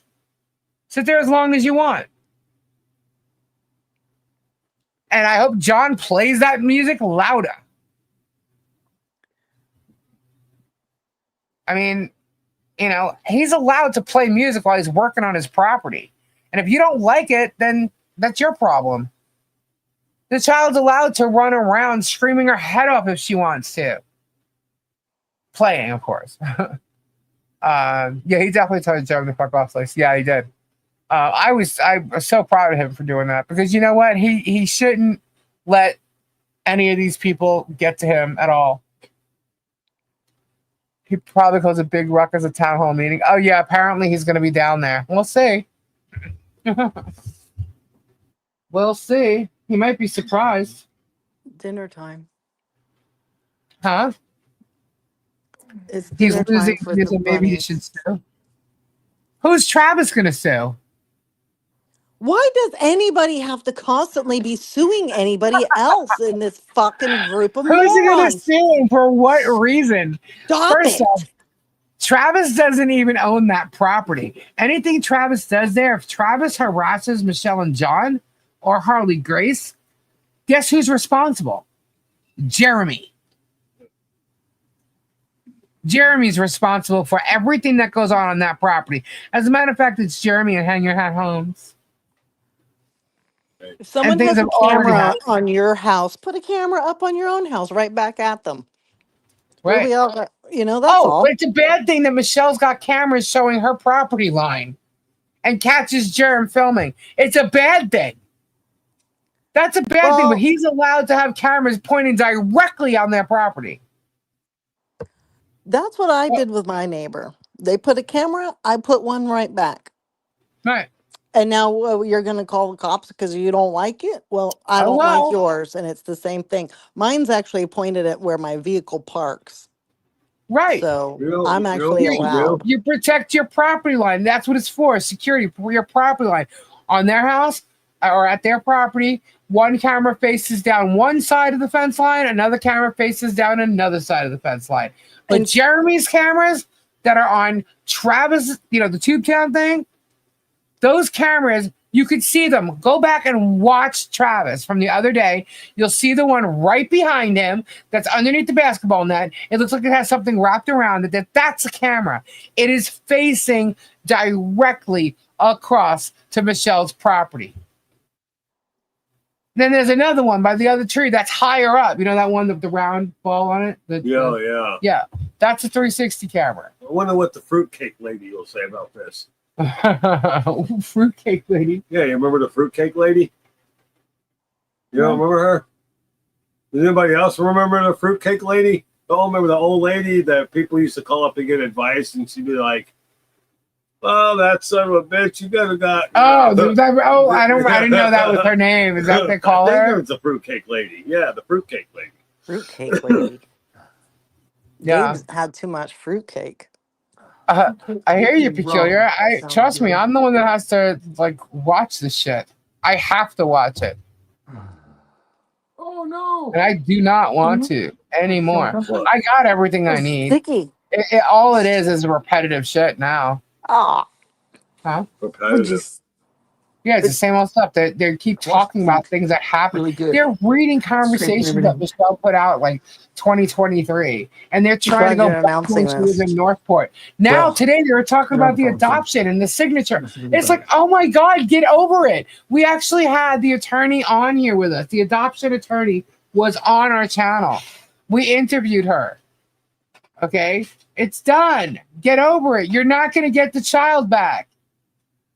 Forget it. Jeremy will never get the child. Him talking about adopting her was absolutely asinine on his part. He did, Jeremy, Kendra. He did. No, I'm laughing at this comment. Jeremy wants to be Karen Reed popular. Oh, he does. No doubt. No doubt. That's what he's trying to do. Palomar. It's all about the Palomar. He's innocent. He's not. There you go. Did you hear him? Something is something he's not. He said the difference is Karen Reed is innocent and he's not. Thank you, Gary. You're absolutely right. I was just Absolutely about right. to say Karen Reed doesn't want to be this popular. Yeah, I just think for someone who's supposedly so busy, got all this stuff to do, I call bullshit on that. I call bullshit on it. He's literally watching our lives. He is in Super Dave's live. He's in watching Thomas's video. Who has the time to watch all that? I know I don't. I really don't. So he can't be that busier than me, or as There's busy too as many me. videos, way too long to be watching everybody's videos every moment to catch whatever. Yeah, he's going on Megan and Tug and that other shizzy stupid nut. Let me tell you something. I actually had to go record this, okay, because I'm having to record everybody's bullshit, okay, for everybody. So there was an open letter to Robbie yesterday or the day before from the shizzy whiz nutty fuck whatever. This guy is absolutely smoking or sipping glue. I don't know, playing with glue. I don't know. The guy's out of his mind. He lies like crazy, just like Germ. He's literally feeding off of Megan and Tug, and Megan's getting her information from Germ. That's where the Munchausen shit came up. She's Miss Munchausen now. But the Munchausen story came from Jeremy, not from some person in Northport or whatever. Well, that's the Okay? advantage you have She's when a you're talking freaking to liar. And they all follow Yeah. each other's story and grab each other's story and play with it. Now, this shizzy asshole somehow thinks that Robbie's got a booth at the flea market, which is an absolute lie. No, he does not. And Jeremy knows that. Jeremy knows Robbie don't have no booth at the flea market. So like, this guy's like making shit up as he goes. And who knows what the hell he said, because I saw he said fleece and some of that. But the guy is such a lying sack of crap. I think he's 0 for 3 in all his predictions. Today, he there was something that I saw, and I didn't go. I just saw it in the feed. Now he's popping up in my feed because I went to record that one thing with Robbie. So now he popped up in the feed, and it was something about how John filed summary judgment twice. Actually, no. What happened was he forgot to sign a piece of paper, so they refiled it. Same day, no big deal. No big deal. And they're saying that the judge, did this to John Cook. The judge didn't do nothing except to say the case is out of stay, so it's the filing is stricken. So what he has to do is he's got to refile it. That's all, people. That's all. It's not the judge did this to John Cook. I mean, the drama of it all is really, really, really insane. Let's go radio silent and see how much he spins out. Yeah, he's gonna spit. The problem is social media got invented and everybody thought they were a fucking Dan Rather and Barbara Walters and got up on their platforms and started spewing whatever thing. So it must be facts because we are on TV like those people on TV.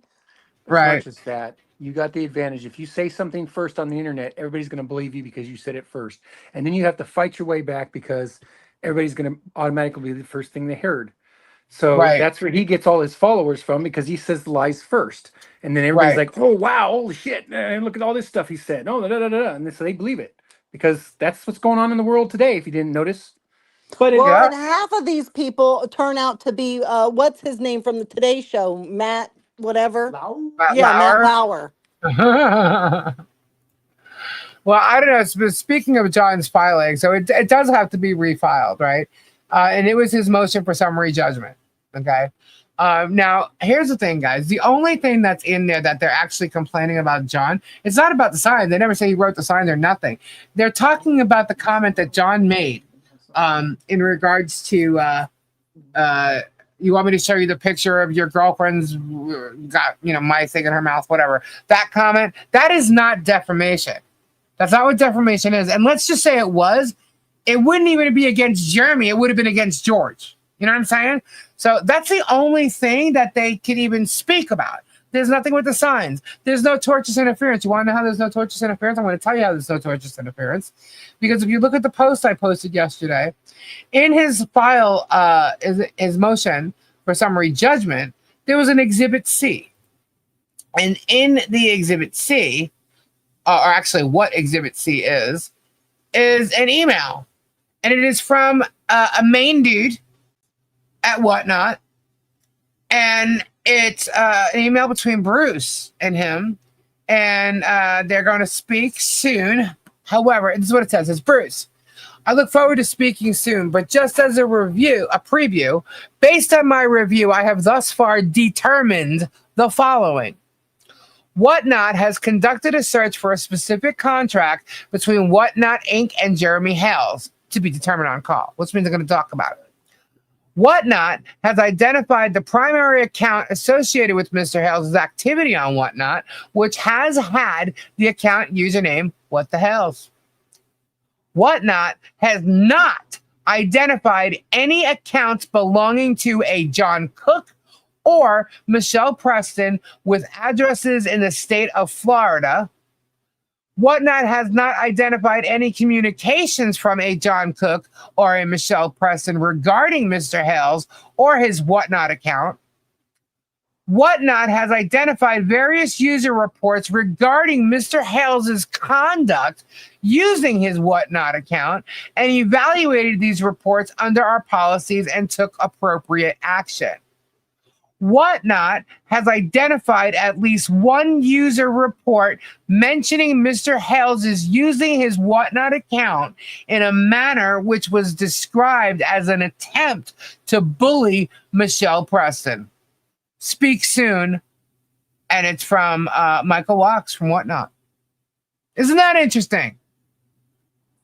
So now there's no tortious interference because the only contract he claims to have is with Whatnot. So there's no tortious interference with Michelle or John. So John has nothing to do with the signs. He's not even accused of it. So the only thing about John is this stupid statement that Jeremy's claiming is defamation, which it is not. So technically, the case against John should be dismissed. Period. Bye-bye. Poof. That's it. But right there, Whatnot states that they have nothing to do with Jeremy's Whatnot account at all. If in fact, it states that there's been reports that Jeremy has used his account in a manner which is described as an attempt to bully Michelle. Thank you, Connie. You can't sell shit on your Whatnot to harass individuals. Well, he's also selling products that are mocking people on there. But what I can tell you is this: that letter that I just read to you will be the same exact letter that you will find with my name on it or a Thule's on it. However, what would be different is they'll identify an account with the name Thule's, but it will have absolutely no association with what the hell whatsoever. None. So there you go. The Whatnot shit is debunked right there against John and Michelle. It will be against myself and everybody else too, because at least I don't know of anybody. I know damn well Robbie doesn't, because Robbie doesn't even go on there. But this same letter is going to appear for us too. So I'm pretty sure, because I've never gone to his channel on Whatnot. But anyway, so that's debunked. There's no sign bullshit with John. Debunked. That case against John should be automatically dismissed. Period. That's it. Tortious interference, gone. Right out the window in this case. So all that's left is defamation. And the defamation claim is freaking signs. They can't prove anybody saw it. I don't know how. Here's the other thing. The signs. Okay? The signs. The other day, Jeremy said something regarding the signs, and he was mocking Bruce. And he's like, my clients didn't do it. Never once in his defense has been only out there for never once his defense has only been out there for 40 minutes, and nobody who saw it believed it anyway. That's what he's claiming from Bruce. Bruce never said 40 minutes. So how does Jeremy know the signs were only out there for 40 minutes? How did he know that? How would he know that? Wouldn't he have to know when the signs were put out there? Good night, Ray. Good night. Yeah, so wouldn't he have to know what time the signs were put out there to know they were only out there for 40 minutes? Jeremy screwed up. He's talking so much because he can't keep his mouth shut. He screwed up. 40 minutes. How would he know how long the signs were out there if he didn't put them out there himself? Or know when they were getting put out there? How would he know? Where did the 40 minutes come from?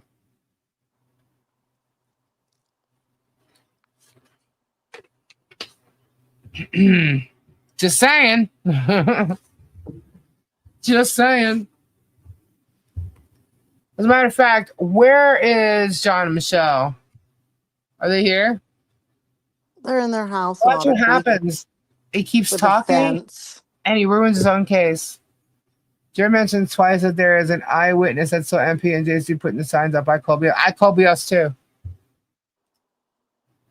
I call bullshit. Actually, somebody brought that to my attention. That wasn't even me. I'm like, oh my God, you're right. How else would he know that the signs were only out there for 40 minutes? Sunrise was at 6:40 in the morning on a Sunday morning on Mother's Day. Well, you know what? Somebody better hire a meteorologist about when that sunrise was and how hot it was and the location of the sun angle and really get into all that. Well, he's supposedly going to be doing that, but nothing's been stated. But yeah. So it's like, how did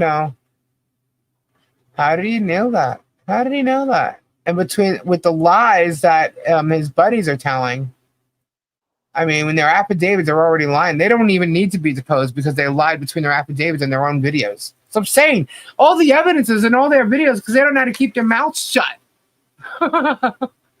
They're blowing their own cases.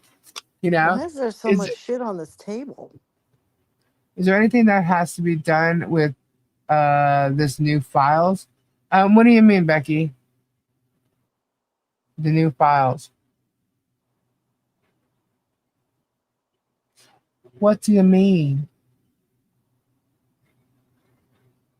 Isn't that funny?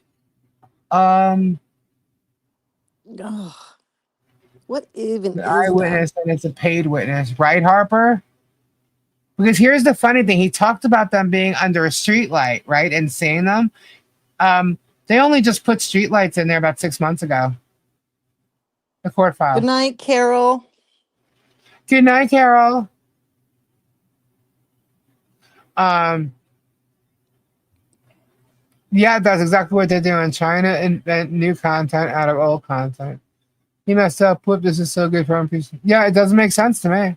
But I got it recorded. He said it. Ooh, he said it. No, Gabe what Circle keeps K trauma. channels, platforms, pages, whatever you want to call them, what keeps them good is that when things play out, you move on. You go on to a new thing and you Right, still keep your audience. You keep beating a dead horse like right. it gets old. It gets, well, so I guess They some people say do. many months ago that one of the people who did the signs came forward and routed the other person out. So it's in their best interest to just come forward. Well, that's funny because if somebody ratted them out months ago, then I don't understand. What is he waiting for? The two you were talking about, John filed something. Oh yeah, John filed the summary judgment. However, because the case is at a stay, it was stricken, so he just has to refile it. Lisa, something interesting to mention about the signs. Granger's mentioned the signs were not wet, but the ground was from morning dew. Up, need that meteorologist. Mm. Mm-hmm. Yeah. Well, it was What? 6:40 when the sun rose. 7:15 when they said they found the signs. They need to calm down. Like Taylor Swift says, you need to calm down. That sign must have taken you all night. What sign now? What sign? What is about the signs? There's signs everywhere. What sign? A tuber showed how much he makes a month right off his phone to people. 60K a month. That has 86 subs. 60K a month. Jerm has over 700. He's not poor. No, he's not poor. His income was listed a bit ago when he had half those subs. So if anything, it's maybe not doubled, but close to doubling. That guy's making a hell of a lot of money, and he made more than 60K. He I was making think that isn't that song fun, Christy? I agree. I think that I don't know who's in charge of making the rule, but they need to make some rules about social media, starting exactly, with dude. Tells. God, keep going, Kendra. Sorry. starting with if all your subs are, I don't know, fake, bot, whatever, they don't get to count in your income. They got to be active. There goes about 800,000 of his subs. Not only that, because Marla's saying cardboard will absorb the dampness pretty quickly, so would have been damp in minutes. Yeah, and you know what's funny? There's so many signs in red handwriting and blue handwriting, right? And then the ones that are in red have like smears on them. The blue ones have not a smear at all. Yet he still asks for money. Yep. But do bot farms create income because his videos aren't getting the same amount of views? I don't know. It gets into the play of in a percentage somehow. I don't remember. It was explained to me once, but social media needs to have a revamp on all the platforms. I don't care which one it is that you use, but on all of Oh, them. he will, Todd, and he'll try and say he's coming after me, and it's all going to be shown in court. Yeah, okay. Whatever's allowed will be shown in court. Whatever's relevant will be shown in court, dude. And half the shit you're talking about is not relevant.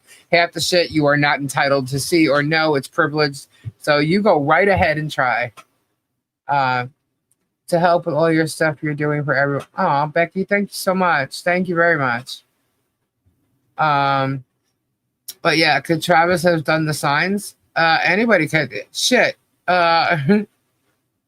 They had a party over at Camp Hales 2.0, and someone wrote the word rapist instead of rapist, and it was on a video. That could be either that one sign, or it could be where Jeremy got the idea from. I don't know. What's Who a knows? rapist?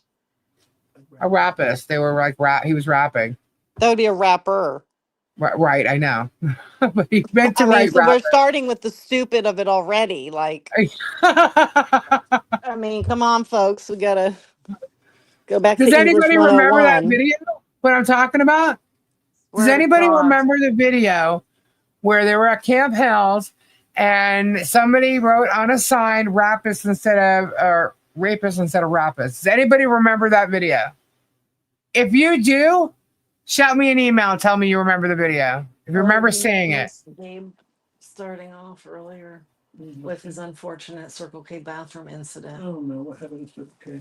I can't even say. If you do remember seeing it, please email me saying you remember seeing it if you don't mind. Go in, go take a pee, open the door, and there's the dude jerking off. He's like, whoa, close the door. Nice. Yeah. Oh my God. I just had to tell Gary about Gabe's unfortunate incident at Circle K. Oh my God, I know. He just stared at me blankly for a second, like, He's at 734, up from 733. Yeah, he seems to gain 1,000 people a week or every couple of days, which I find funny since he's losing so much money and everybody's hurting his business. And I find it hilarious how he thinks we're competing with him, like we're a competitor of his. How are we competing with him? How do you call somebody a competitor that has less than 5,000 subscribers compared to your 700? And what is it? You said 34. 734K? Come on now, dude. You're a joke. And, it's a Weeks conspiracy, which Weeks doesn't exist. And what else? Meanwhile, it was a total different name before that. I remember lots of things. Do I have to email you everything? Yes, please, Mike. They were loose that night. It's been a while, but just drinking. Yeah. Well, I remember because Jeremy had left another, George incident. He had left them there. And, but Lisa, do you know you're losing views? So they say, I'm not losing views. what I think is funny is when videos night, get more Bastille, dude. views than there are subscribers, but then nobody claims to have watched them. They're like, well, Laura, you're funny. somebody did. Yeah. Yeah. No, I'm not about the views and stuff, guys. Like, I'm not like that. If I was, I'd be going into other chats and stuff and trying to get more people and no. I don't do that. Kendra, how long were we on here before we were just doing our regular thing, talking about celebrity shit, and if there was a case or whatever, we talked about it, but it's all games and crystals and you know what I mean? I don't even have time to do crystals now because this is every freaking day, man. I'm just gonna stop this. I'm gonna nip it in the bud. I'm only gonna talk about court cases or the court cases with this because he's just repeating old shit and making up new stories to go along with it. It's ridiculous. It gets boring. It is. Trust me, hun. I know because we talk about it all the time, or I do. I hope people really don't think I'm enjoying this. I really cannot stand this guy's voice. I mean, I cannot stand it. And because I'm the one putting it all together, so it's not just the YouTube that's happening. I'm collecting all the evidence that's going against and debunking everything he said. You've seen some of it. You've not seen all of it. Okay? So there's other stuff that's going along with this that I'm doing. Why? Because no one's putting it out there in a way that it could be seen as a whole. They're seeing an incident here, an incident there, an incident. You know what I mean? That's how he's getting away with it. When they see it as a whole, it's a whole different ballgame. And trust me, it already has. So, any new updates from the Karen Reed trial? Kendra, Karen Reed, let's get off the subject for a minute. Annie, what I'm happened sorry. yesterday? Um. So God. Yes, he should, So prayer, please. And he will the be. same cop has been on the stand for 2 days straight, and he's going to be getting back up for a third day on Monday. Oh, God, why? I know. And Shut up, Bud Light. I did find out that we don't know who is going to still be called as a witness. But some of the people are not going to probably come up that came up on the first trial. We don't yet know for sure who or why or when. All of that can change in the last moment. So any speculation out there about any of that is not, guaranteed. But the, we got to read, it took hours to get through it, but they made this one cop read the text messages that went on and on that revealed a lot, Uh-oh. actually. Hold on. Pause, Kendra. Hold, please. Hold on. Thank you, Deborah Fox. And to Mike, happy birthday to you. Happy birthday. Sorry. Okay, God. When I see it in the chat and everybody's saying happy birthday, I have to do it. It's a thing now. Go ahead. The I was intrigued because I like to be just reading people's chats for fun. And Right. so it was a little awkward at times. They're two grown adults, like flirting with each other, whatever. Um, but we learned personal information, and I think this is why the defense really wanted it up there. This was text extracted from Karen Reed's phone. She had the text saved that went to Brian Higgins, who's one of the fellow guys in the group. Um, he is the ATF guy, and Mhm. they were flirting. Okay, fine.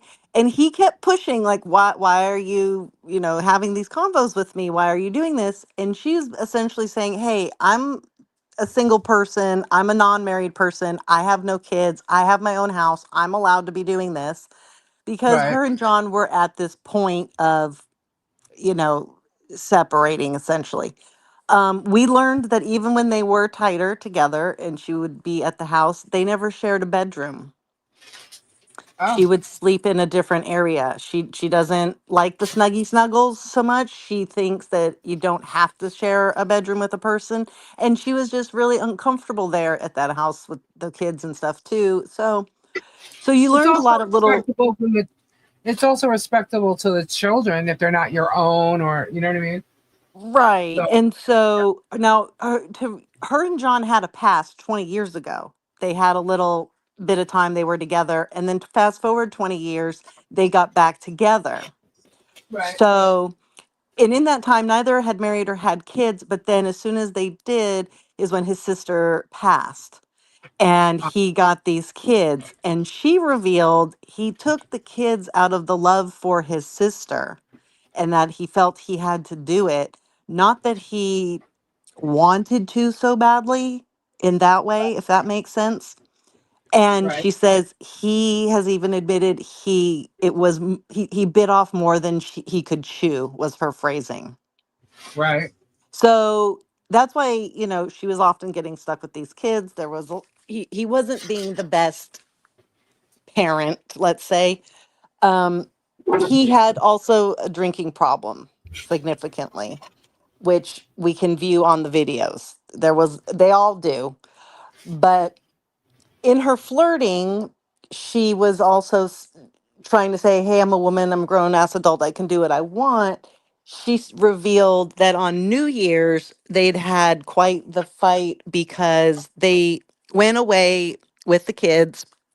They were at a hotel somewhere, I don't know where. And she's like, we were all going to celebrate, have fun. They were there with some other family friends, and he gets rip roaring drunk. So she's already pissed. She's like, we're doing this with the kids. When New Year's comes, what the fuck are you doing? And he then disappears out of the hotel room. So here she is celebrating New Year's for these kids that aren't hers. And she's kind of pissed about it because this keeps continuously happening where she's stuck with these kids. And she outright says, I don't have anything against them. We have attachments to each other now that I'm actually concerned about because I don't think I'll be staying with John. And that's not fair to them. So Right. I need to be less and less with them because she's being a proper adult. Right. Right. And so she's like, so now I'm stuck celebrating the New Year's to try and make it great for them. But they're also like, where's Uncle John? You know, she's like, yeah, I don't know. So she puts them to bed. She goes looking for him in the hotel. And I went, ooh, ding, ding, ding. This is what happened the night he died, which was just 3, 4 weeks later. So this Uh, isn't the first time where he disappears from her view. And how did she find him last time? He was downstairs in the hotel lobby getting it on with a different girl. oh. So it makes a lot more sense now why the night he died, she was livid, blowing up his phone, leaving nasty messages. You fucking pervert. What are you doing? How dare you leave me? Bop, bop, bop, bop, bop. When you forced me to come on this dinner date in this outing with these people and then abandoned me. And what did he do just 3 weeks earlier? And what did she catch him doing? So you see a better placement of where she was at emotionally with what they just had been through as to Right. why she's so angry at him not responding. And Oh, again, she's at his house with thank the you, Mike kids. Johnson. Thank you. By the way, happy So Mother's Day, everybody. It's now midnight. Happy Mother's Day. Go ahead, keep going. so she's now pissed that she's yet again stuck with these kids Mm. and she doesn't know what's going on. And last time that happened, he was fooling around. So she's saying this in text message to, and he's like, oh my God. And he asks a few questions like, did he keep in touch with her? Did he bang her? Whatever. And she's like, it doesn't matter. It doesn't matter. She's like, just the point is that we're obviously becoming separate people here, is what her point was in telling this other guy she's flirting with. So the texts go on and on. We, for like 3 weeks worth of text. Thank God they didn't text that much.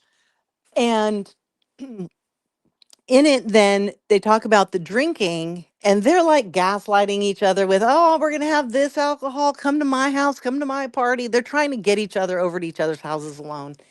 And they talk about everybody being drunk, somebody making a fool of themselves at some event. And then she says, well, I'm actually the most sober person there all the time. You don't think too much of it. He's like, really? She then goes into description and she had she has Crohn's disease, she has MS, and she had colon cancer, and she possibly has an ostomy bag. Okay. Karen? So yeah, I jumped up at this point and went, well, hold on a minute.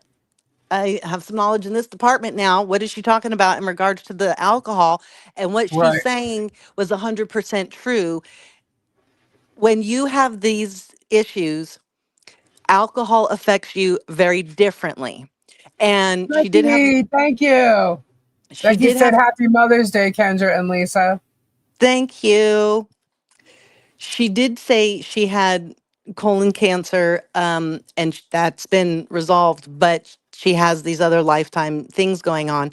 But like with cancer, the thing is, it's very individual to the person, their age, their weight, their lifestyle, their other syndromes, diagnoses, diseases that they may have. And so you get fed a very specific to you protocol that may not work for the next person.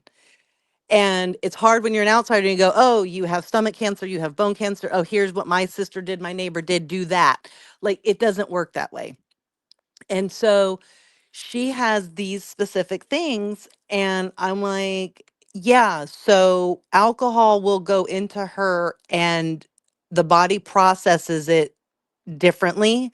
It Good does it night, Mike. actually quicker.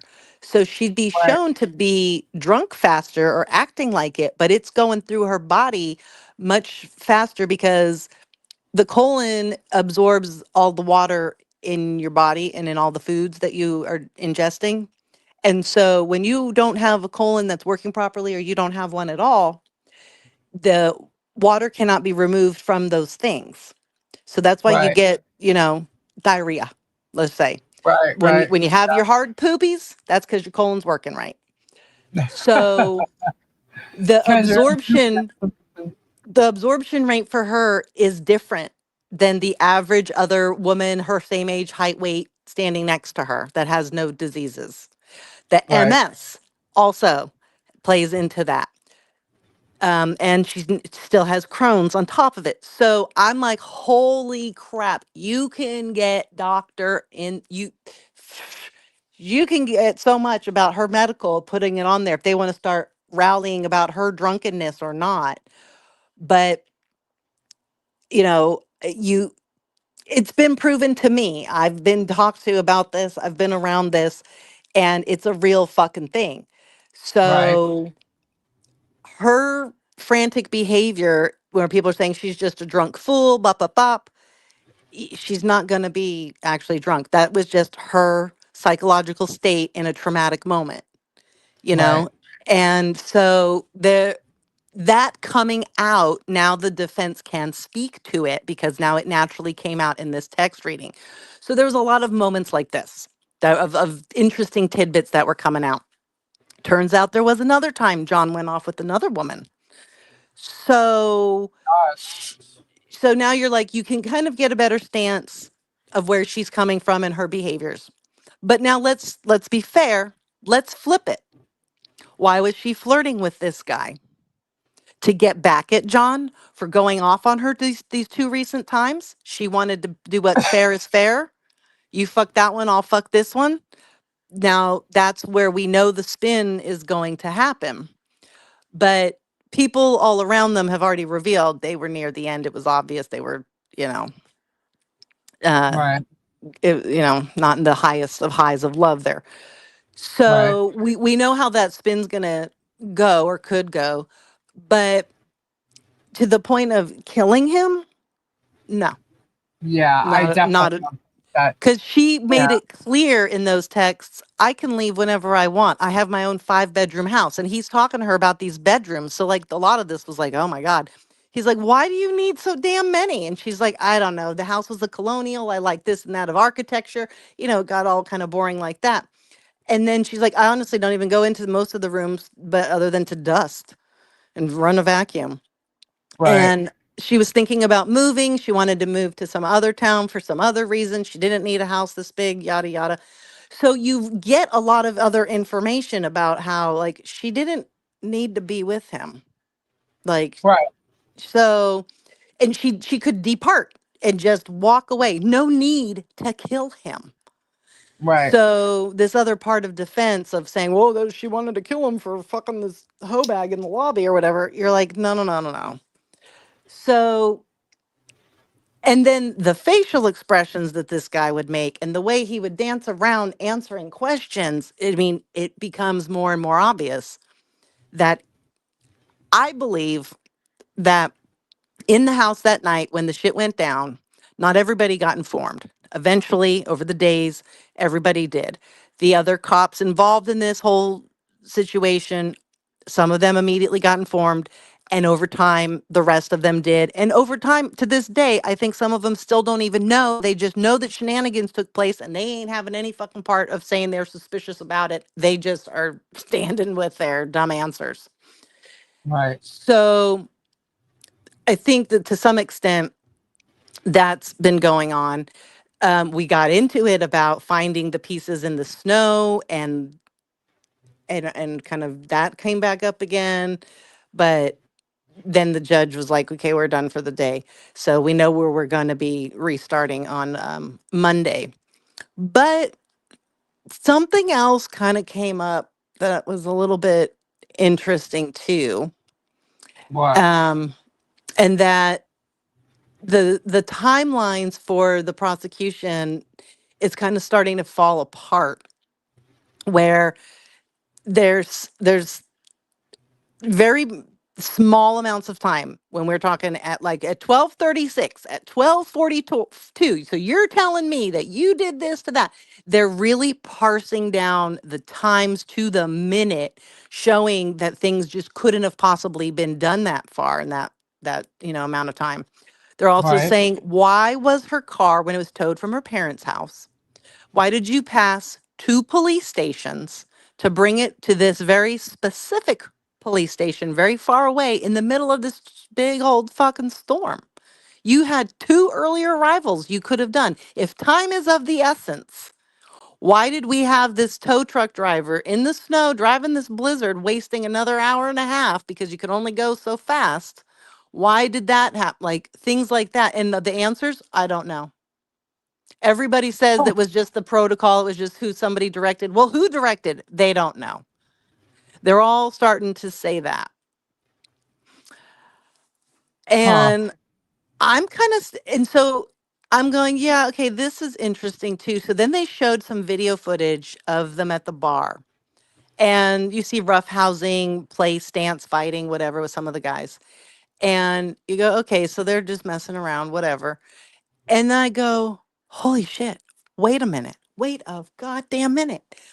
Those texts had all happened and the flirting had happened. And just a couple days before, we met at the bar, and the Brian Higgins guy who had just been texting with Karen Reed, according to how the text read, one could insinuate they met up at his house and had a little hanky panky.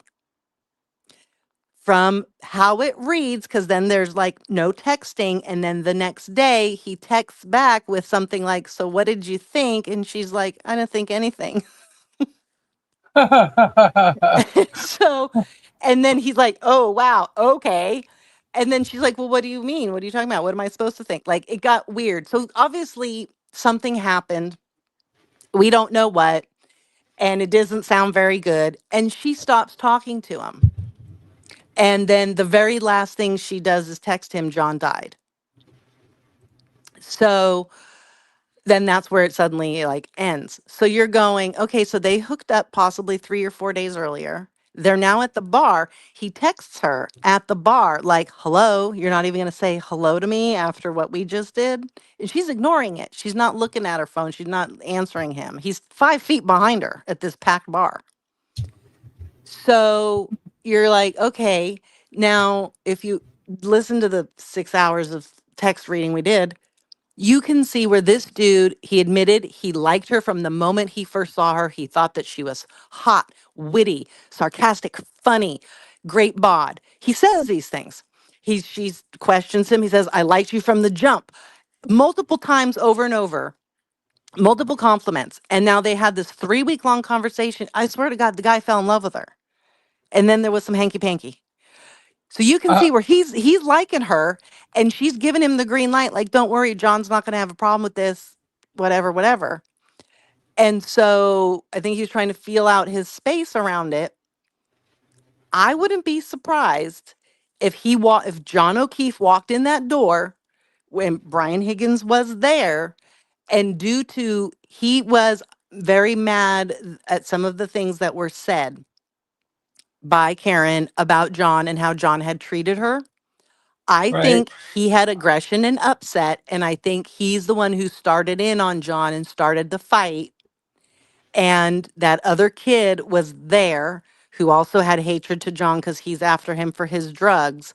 And I think it got to that, let me throw a punch, do a shove, a push, or whatever. And the tussle started. The dog got activated, jumped on his arm. Now it's a whole fucking thing. All the guys are swarming to pull everybody apart. And in that, he fell down the stairs or cracked his head on the weights or wherever room they were in. And they knew instantly he was out cold. But now I think that it was Brian Higgins that could have possibly started it because he didn't like when John walked in and he finally could have his confrontation with him about how he was treating Karen. That's just my opinion, and my opinion changes daily. But I think that seems like a reasonable thing for how did this get started? Because literally the dude walked in the house and he got dead within 5 minutes. Isn't it weird that it So, was at his house he died? well, it wasn't his own house. He lived next door, though, correct? No, no, no. He lived 6 minutes away. Oh, why did I think he lived next door this whole time? No. Like I'm imagining this him living next door to this chief of police. That's what I'm thinking, envisioning this. What the layout is. No.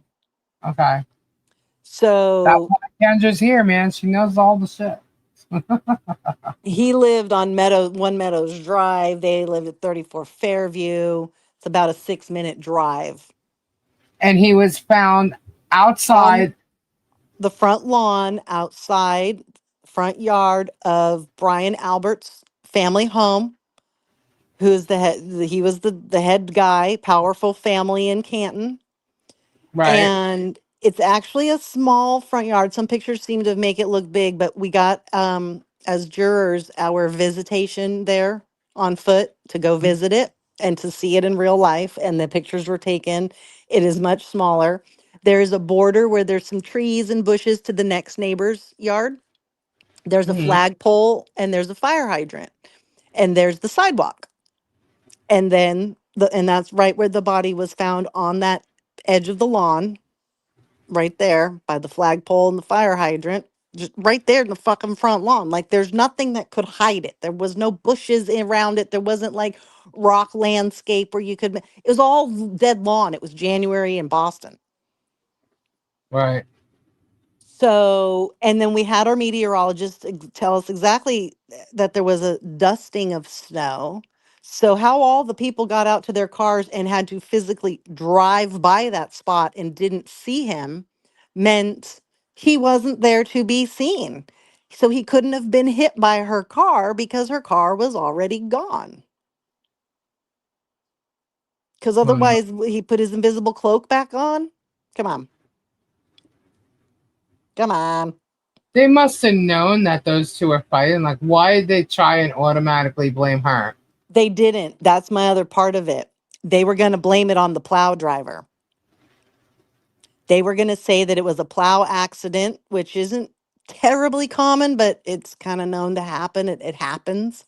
That was their plan. So they needed to take the body and put the body out there for when the plow driver came by. However, they didn't count on Karen being so upset and blowing up his phone. Now, remember, they know she's blowing up his phone because they hear it going off. And then Right. for her to finally hit her breaking point at 4:30, 5 o'clock in the morning, and start calling the other girls there, that because the reason why she called them was those were the only numbers that she had. And so not the owners of the house, the other gals. And so she called them to say, hey, what the fuck happened to him? He never came home. Is he still there with you guys? Because she knew that they were in the house. And they said, what are you talking about? We left. We never saw him. And she started to say, what the fuck are you talking about? I watched him. He left the car. He went to the door and never came back out. Right. So amongst the women, they try to rally and be like, okay, let's calm her down and do this, meet here, meet there, and we'll go drive the streets, look for him. We'll go back to the house. We'll go back to the bar, whatever.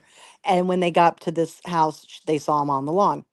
So I don't think that they expected her to be this problem to fuck up their plan, but that's where somebody suggested, could you have hit him and not known it? And she freaked the fuck out and went, oh my God, could I have hit him? Could I have hit him? And that's recorded on the dash cam of the police car. Ah.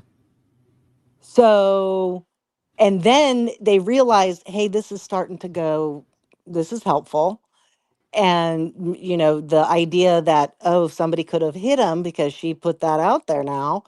And then this is why we don't like this one woman, Jen McCabe. She's the one that went, oh, wait a minute. She remembered a couple hours later and called the cop back after the interview to say, I now suddenly remember that Karen Reed had a cracked tail light. Huh. And now it's important that she said cracked, because the tail light that shows up is fully broken out into 47 parts.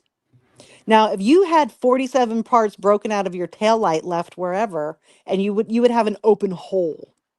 Right. She would have said a missing tail light, a completely Right. broken tail light, whatever. You wouldn't have said a crack.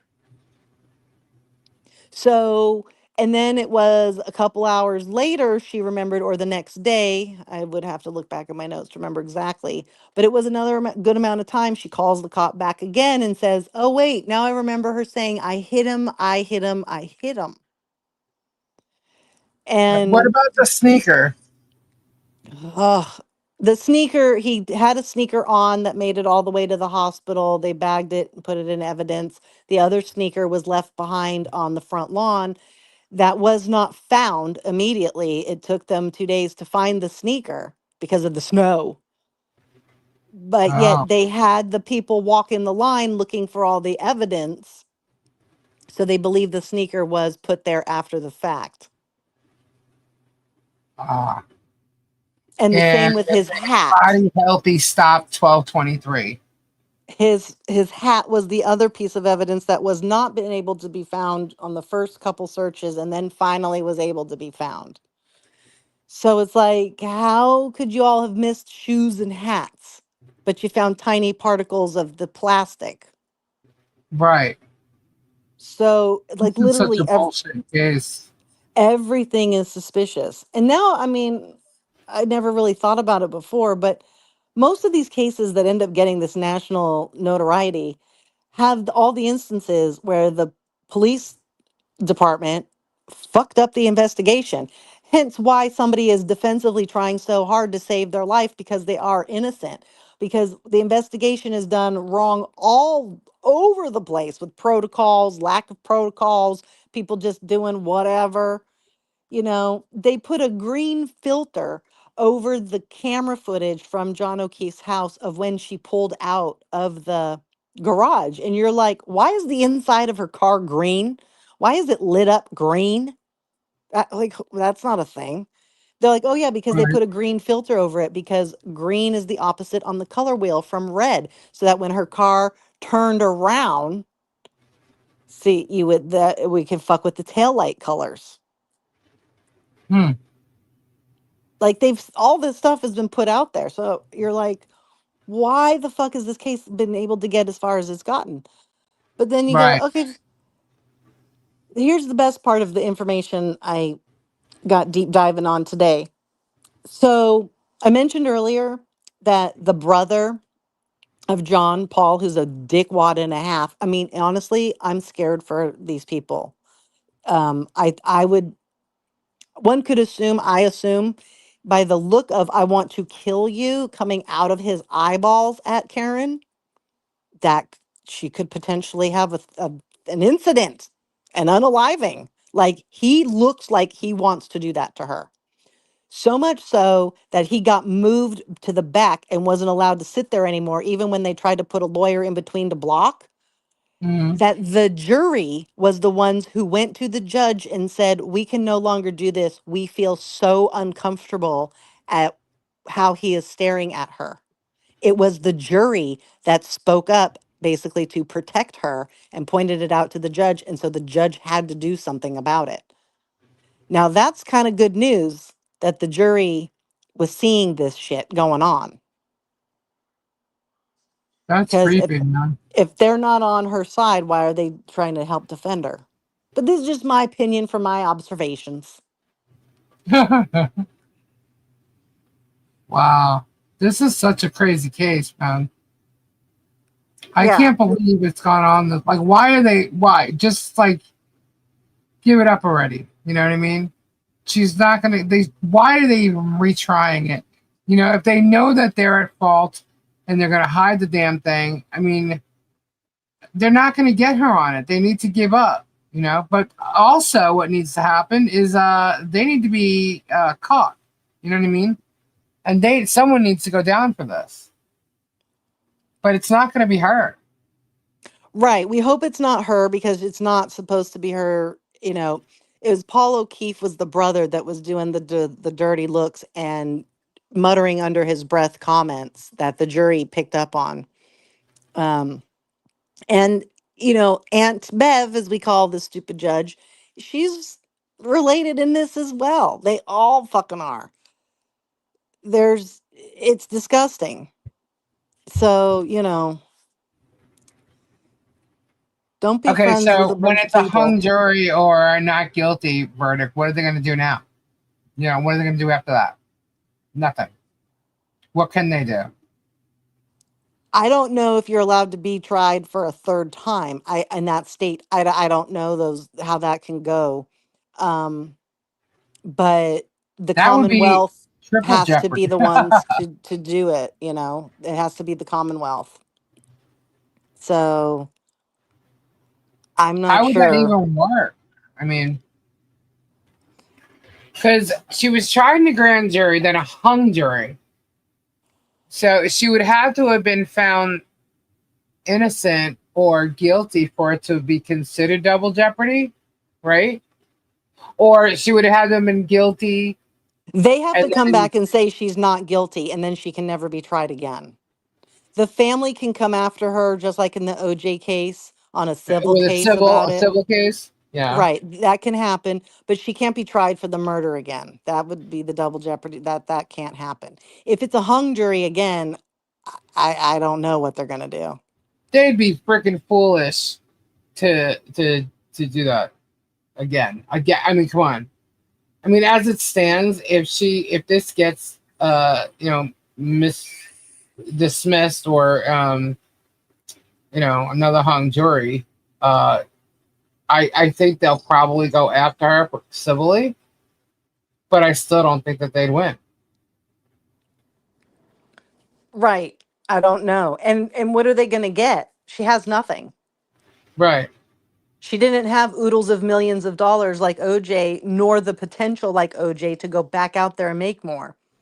You know, and OJ never even paid off what he was supposed to pay. So those cases always upset me when you go after somebody that doesn't have it and then you get this claim to millions of dollars. You're like, well, okay, how are you ever going to see it? right. So yeah, I do have a whole detailed like timeline that it's if you're not following it, it's hard to follow because you have to know all these players names, who their relationship, the family tree of it all. So it's harder to like discuss Right. because like Gary will That's watch some why I of was it like, with we need me. Kendra. We need Kendra. If Kendra gets back here, we'll talk about because I knew nothing about the original except that it was I caught the very end of it. Is what it was on the first go around. So Yeah. I knew you had all the info, and I'm like, we need Kendra. You know. So And in the summer, that will be the next big case that everybody's starting to, whose case followers drool over is the Idaho 4 case, which, oh my God, is that one's sad because there's a lot of audio footage and video footage, and there's a lot going on in that case. But the Diddy case is going on, and I gotta just say, so we already know that 50 Cent hates Diddy with a fucking passion, right? yeah. Diddy did a post. He posted it himself, and everybody wanted to like tag him and send it to him, and then realize, oh my God, he did it himself. Where it's playing some funny music, and he goes, the Diddy trial's already been picked. Here's the jury. And he put himself as the picture of every single one of the people. Oh my gosh. And you're just like, oh my God, 50, I love you. You're funny. Yeah, But he has. again, as good as that one's going to be, it's going to be, a harder one, but our information's really limited in that. Well, speaking of information, let me ask you guys this: are you guys interested at all in like going live when this verdict is supposed to take place? What do you guys think about that? And watching the verdict? We I went think, live when the Johnny Depp verdict was done. yeah, yep, we did. But I think we'll have a lot more fun with this one. I think it'll be interesting, to say the least. I think Kendra will be in her glory. But I mean, like going live, like it'll be a surprise. But what do you think? You want to go live when the verdict's supposed to happen? I think so. I think it should be interesting. How long is so? Yeah. That's like a couple. Like what? That's pretty close. I mean, they only gave how much time did they give for this case? They said 6 to 8 weeks.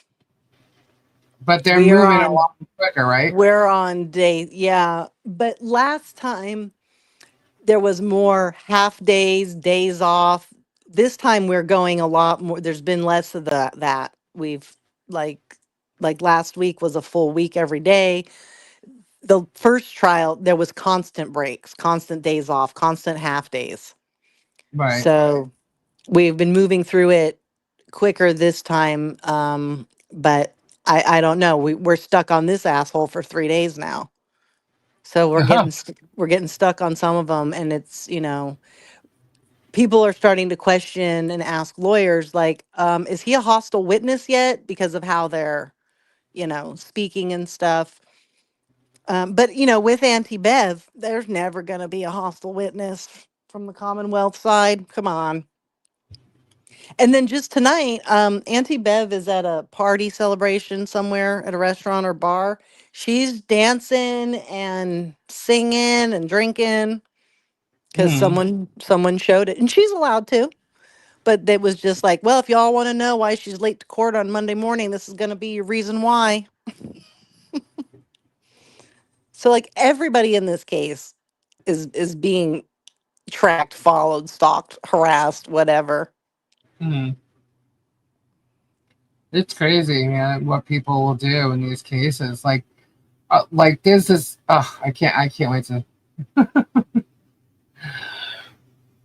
Just this case alone, and watching, getting these screenshots and links. Now, I'm not talking about Karen Reed. I'm actually talking about the case with Michelle and John and Jeremy. The stuff that they're doing. This Carol Welch chick, she actually thinks she's somebody, and she is pulling up the craziest shit. She actually posted stuff thinking that we are really going on a cruise, and it's a big issue for her about this cruise thing.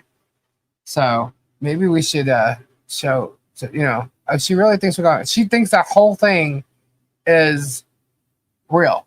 We're buying an island. I'm actually loaded and bought a $31 million cruise ship, and she's like posting all this crazy crap. Thought Now, you bought an island and a cruise ship? I bought an island and a cruise ship. Yeah, yeah, and she thinks we're all going on it. And you know what? Hey, there's no way, of stopping me from booking a cruise. But that's everybody's prerogative. They want to go on cruises. No one's forcing anybody to go on a cruise. Right, Sylvie? Because the Monday start is later than normal for court. It's like it's crazy. Like some of these people and what they think. Oh my God! Did you see the hillbilly hodunk? Oh my God! Did you see? I forget the title of this thing. Did you see this thing? You know what I'm talking about? Did anybody see the hillbilly hodunk whatever thing? You know what I'm talking about? It's freaking hilarious. Kenji, you got to see this thing. It's hilarious. It's like I only saw one, and then I realized there's another one, and then it turns out there's four of them, and in it, it's like telling the whole story in such a way you would totally appreciate it, Kenji. I gotta play. I gotta play at least one of them. Who wants me to show it? I gotta show it. It's really funny. You saw it? Did you see all four of them? Hang on. I gotta show it. Gotta show it, and then we'll do the giveaway. Let me. It's crazy. I almost forgot about that. Hold on. Let me find it. It's hilarious. Where is it? Where is it? Where is it? Oh, okay. I got it. Now, I think in order to hear it, I have to play it here. All right. Let's see. So there's four. Oh my God, this is so funny. Whoever did this is great. Uh,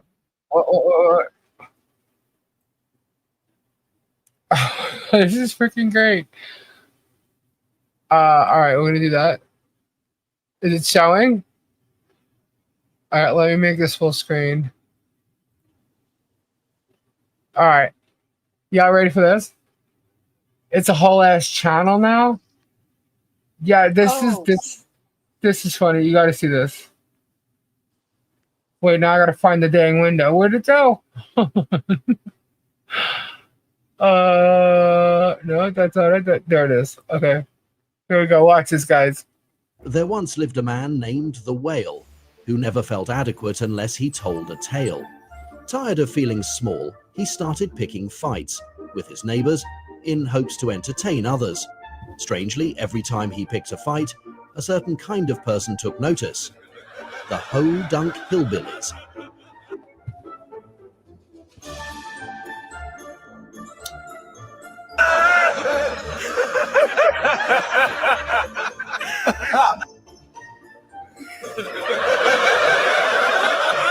They thought his pointless rage was genius. Despite the Ho-Dunk Hillbillies not having a pot to piss in of their own, they flooded the Whale with donations and crowned him their king.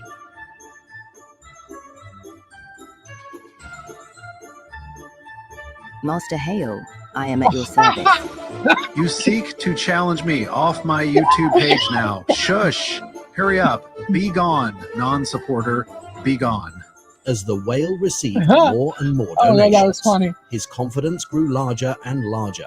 To keep the interest of the Ho-Dunk Hillbillies and to prey on their stupidity to receive more donations, the Whale thought of another ploy. Why not make himself appear as a victim of his neighbors, rather than the true bully he knew he was? And better yet, why not give the Hillbillies entertainment beyond anything these stupid people could understand? That was when he thought to build entertainment on lawsuits.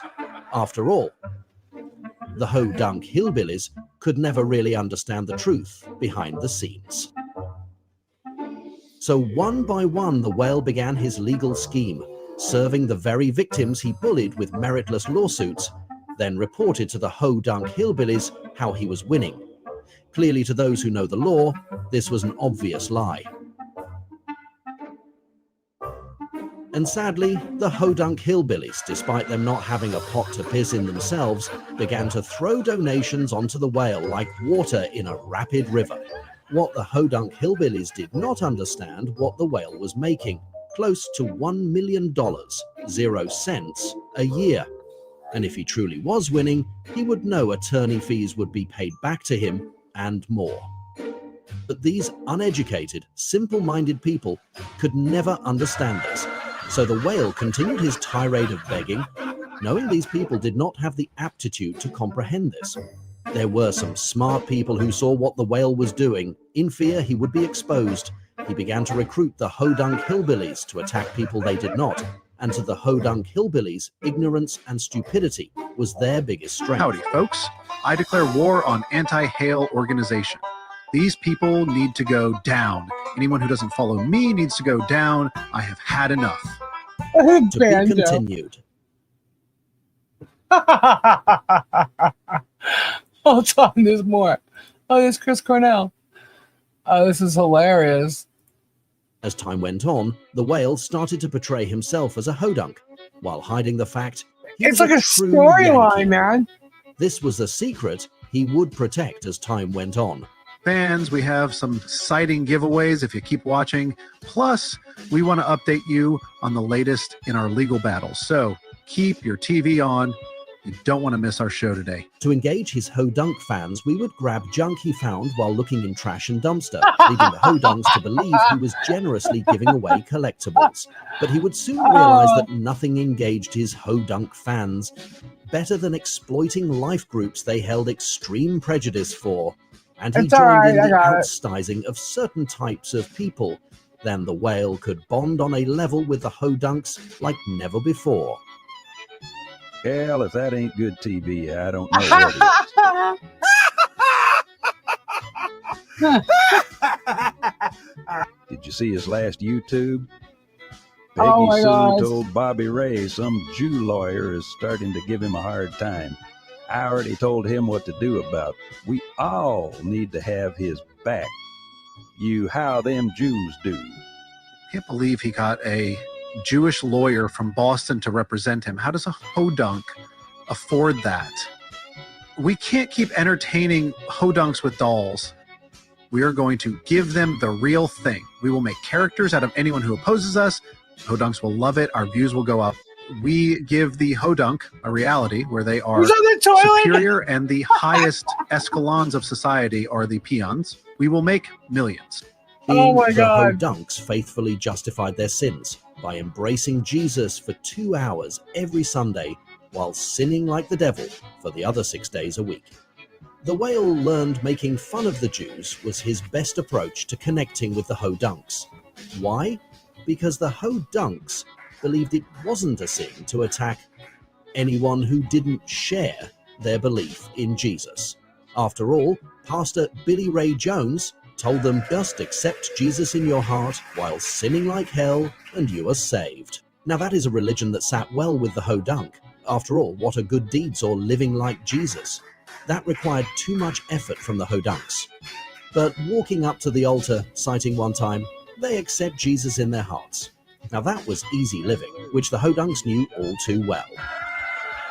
Which brings me to the next entertainment Hodunk women love as much as gossip, which is social media mob attacks.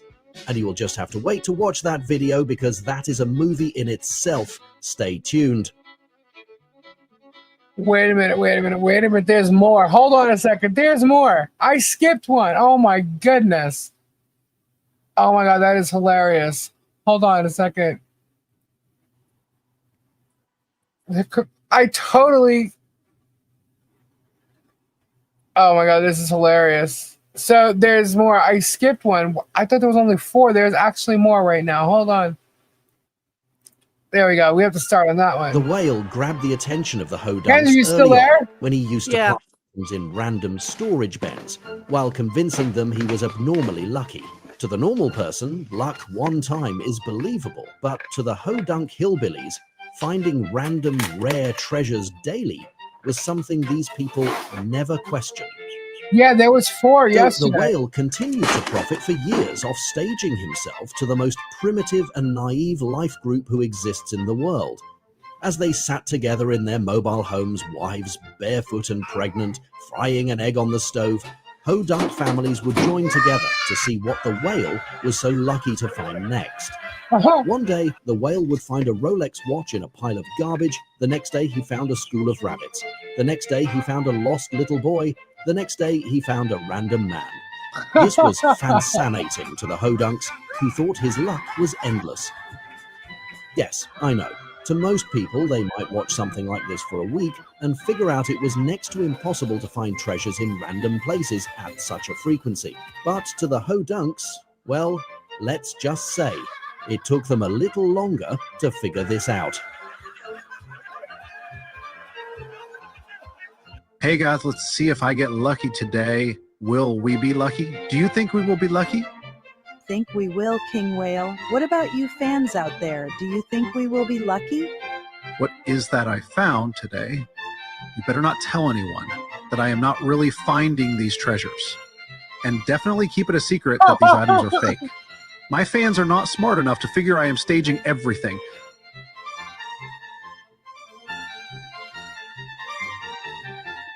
Did I just get lucky again? Ha. I think you did just get lucky again. And in that moment, She's after bowing realizing to him. how Oh my easy God. it was to keep the Hodunk hillbillies entertained, the whale had an epiphany moment. If there is one thing hillbillies cannot resist, something hillybillies know all too well, it's a good fight with their neighbors. By golly gee, after all, the feud between the Hatfields and the McCoys did give birth to the name Hillybilly. And now, the whale had the perfect content to entertain this audience, give them something they could never think was staged, because by golly gee, this was all the Hodunks knew to do. Pick a fight with a neighbor. Yes, pick a fight with you, neighbor. Now the whale could gain their trust and support as one of them. So with this, the whale set to become the entertainment they had been waiting for. In the backskirt small towns with not a damn bit of excitement going on, he set out to become the Hodunk hillbillies' king of entertainment. And one more thing I forgot to mention, know from the days of the feud between the Hatfields and the McCoys is The second thing hillbillies love almost as much as a good fight with a neighbor is a good legal battle in court. And the whale had his mind set on giving the ho-donk hillbillies exactly this, and in return the whale would make more money than he could have ever imagined, as these ho-donks would shower him with donations for giving them entertainment targeted specifically to them.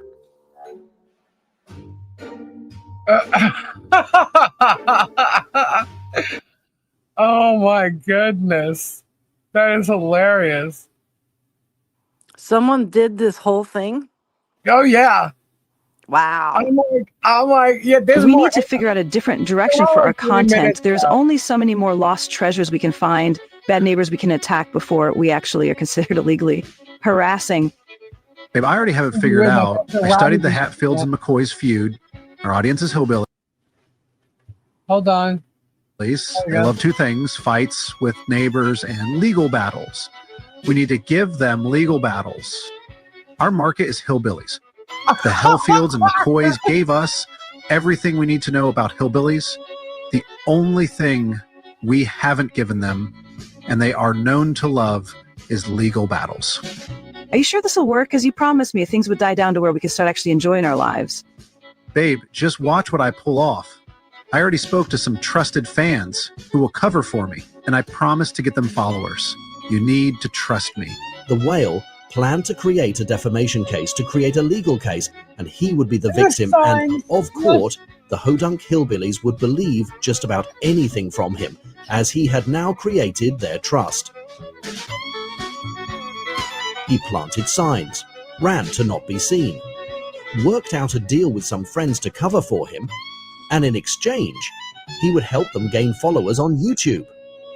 Exactly the type of content the Hodunk hillbillies would eat up. Deed is done, babe. Now we wait. I see our Colorado dream home coming soon. Can't believe one of the Hodunk hillbillies just purchased that lot. He came over yesterday acting like he was on my level and requested me to help him remove a tree? As if I would ever do manual labor, but I can create some good content with this and get some legal drama going. Let's brainstorm, babe. See, these Hodunk hillbilly love their guns. How about a harassment lawsuit where we claim a crazy fan threatened me with a gun? Now that's some good content. Trust me, we're going to be able to retire faster than you think. The hillbillies love this shit and they have no understanding about what is going on. But through us, their trusted resource. Babe, did you ever purchase that Pervian facial wax? I keep using these tweezers. Back in the small rural towns of Cottonville, the Hodunk hillbillies were celebrating, as this was a level of entertainment they could have never imagined would take place in their boring lifetime.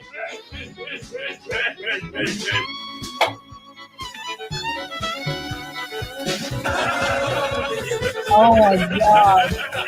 And so it began. One by one, the whale began to serve his lawsuits. And with each lawsuit, the Hodunk hillbillies go more and more excited. And when these people get excited, all hell breaks loose.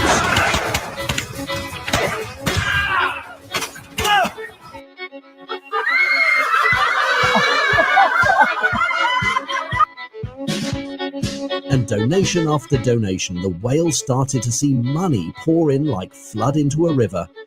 They had done it. They brought back the modern-day Hatfields and McCoys. Meanwhile, the Hodunk hillbillies continued to go about their simple and boring lives. Sunday church put a little Jesus back into their life.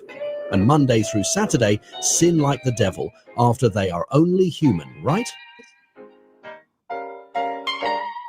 Can I get an amen? I said, can I get an amen?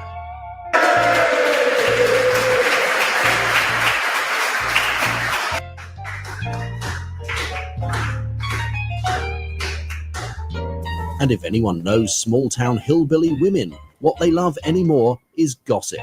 I said it, gossip. Anything to ruffle their feathers, from having to deal with men that basically are no more evolved than the animals they hunt. Oh my God. Oh my God, this is like great. Oh my gosh. So this one, The Hodunks went above their exciting and miserable existence. Mary Lou, get me a goddamn beer. You hear me, Mary Lou? Fuck you, Buck.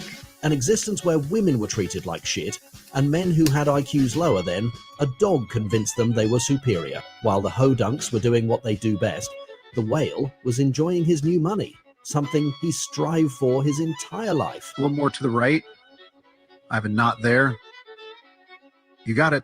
Keep working that knot like you're kneading bread. I'm going to visit the town center and threaten a lawsuit over $12.58. We need to give the Hodunk hillbillies the idea that we are struggling like them. We are so tight for money that $12 is more than we can afford to lose. One thing I learned in seminary school is when you want donations, you need to convince prospective donors When you're a man struggling wants as to much as them. justify his decisions, and he knows other men to help him justify what feels internally wrong, he goes to his fellow men at the Baptist church. Nothing better than the guidance from those caught cheating, gambling, and committing adultery, who still can convince others to give a portion of their earning to them. Now, that is serious talent.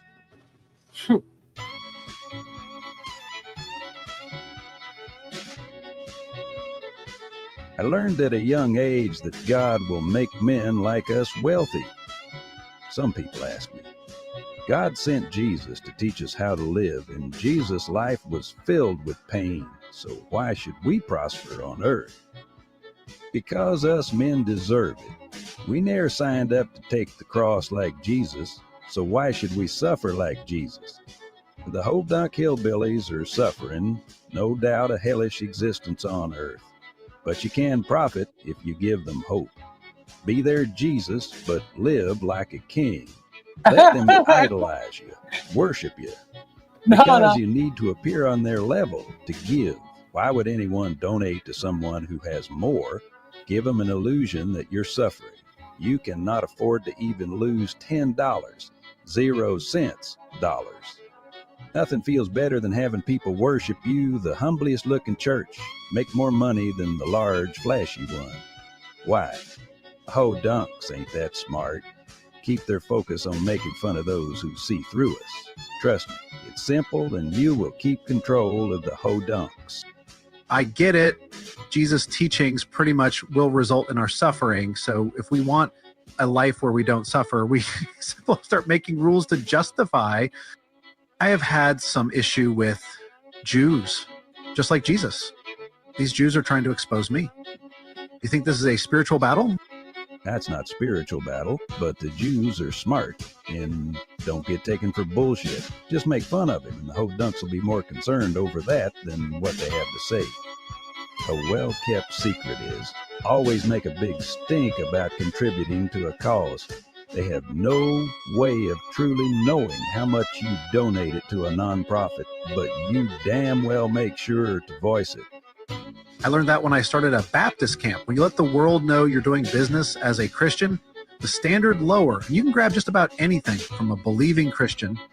No, the King James Version of the Bible left out 9 books from the Bible during Jesus' time, which most likely was because these books challenged leaders like us. Jimbo, keep this knowledge between us, even about me dominating my wife and ex-wife and kids. I have them convinced domination is leadership under God.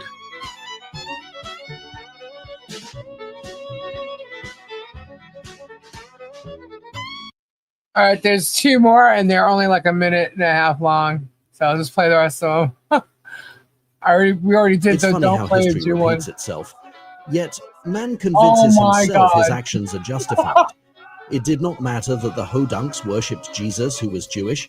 They would still find a way to Oh my justify God, attacking yeah, a man Bruce. they don't know simply for being Jewish.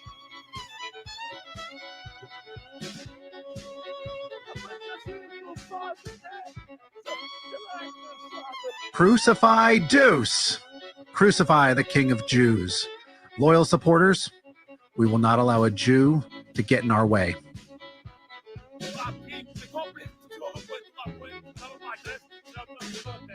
And every Sunday, the Hodunks never seeing the hypocrisy in their own behavior, faithfully would attend church claiming to be born again and that they are the chosen people of Christ, a Jew. And 6 days a week they act no different than Pontius Pilate and the Romans acted toward Jesus. Confused? Yes. Trust me. I am too. But to simple-minded people like this, with no education, they can justify the most idiot rationalizations in their primitive minds. And so began the crucifixion of Deuce, the Jew. Ironically, their leader, the whale, well, look him up. I will leave it at that.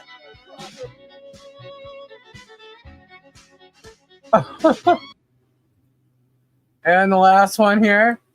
Oh my God. Those are hilarious. Kenji, you still here? Yeah, I'm here. That is hilarious, guys. That is from a site called hold on, Bully Exterminators. I have no idea who that is, but that is absolutely freaking hilarious. The storyline is just, it's so true. It's, I don't know. These are a lot more fun than those other freaking parodies that I've seen going on around there. Wow. You guys got to go check them out. Yeah, last I saw there was only 4. There was 3 more. I played the hypocritic creation of Deuce. I played that one second, but that's freaking fabulous. It was funny because when I was first sent this, the first one, and it showed, the one picture where they're all walking in the overalls, the very beginning. And I thought they were making fun of the, Fleesa and whatever. I'm like, I'm not gonna even bother to click this. I'm not watching another one of these freaking parodies, because the ones that I keep getting sent are usually about us. So I didn't click it, and then someone else sent it to me. It's like, oh my God, did you see this? And they mentioned like the joke about germ. I'm like, about germ? I'm like, hold on. So I click on it, and then I realized it was about this story. I'm like, oh shit. I'm like, what is this? So I'm watching, and I just thought it was hilarious. And then there were 4 more that's telling the story. I'm like, this is freaking amazing. Hey Lisa, did I send you that too? Probably. I've got it from quite a few people. Another one for Germ to sue. That they still can't do that. That's not their pictures. That's nothing. It's telling a story. Did I see their short? I saw the one. Oh yeah, I saw the. Hold on, I didn't see this one. Oh shit. Hold on, let me see this. Hang on.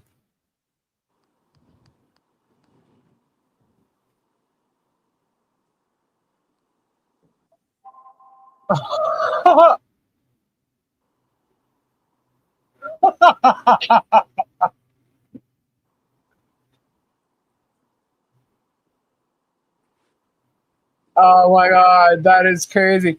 That is, wow. It's about time, man. These people have been hurting Michelle and John. They're coming after anybody who's against Hales. And whoever this is going after everyone, it looks like. Wow. A link? It's Bully Exterminators. Hold on, let me get the link. Hold on. Link, please. Thank you.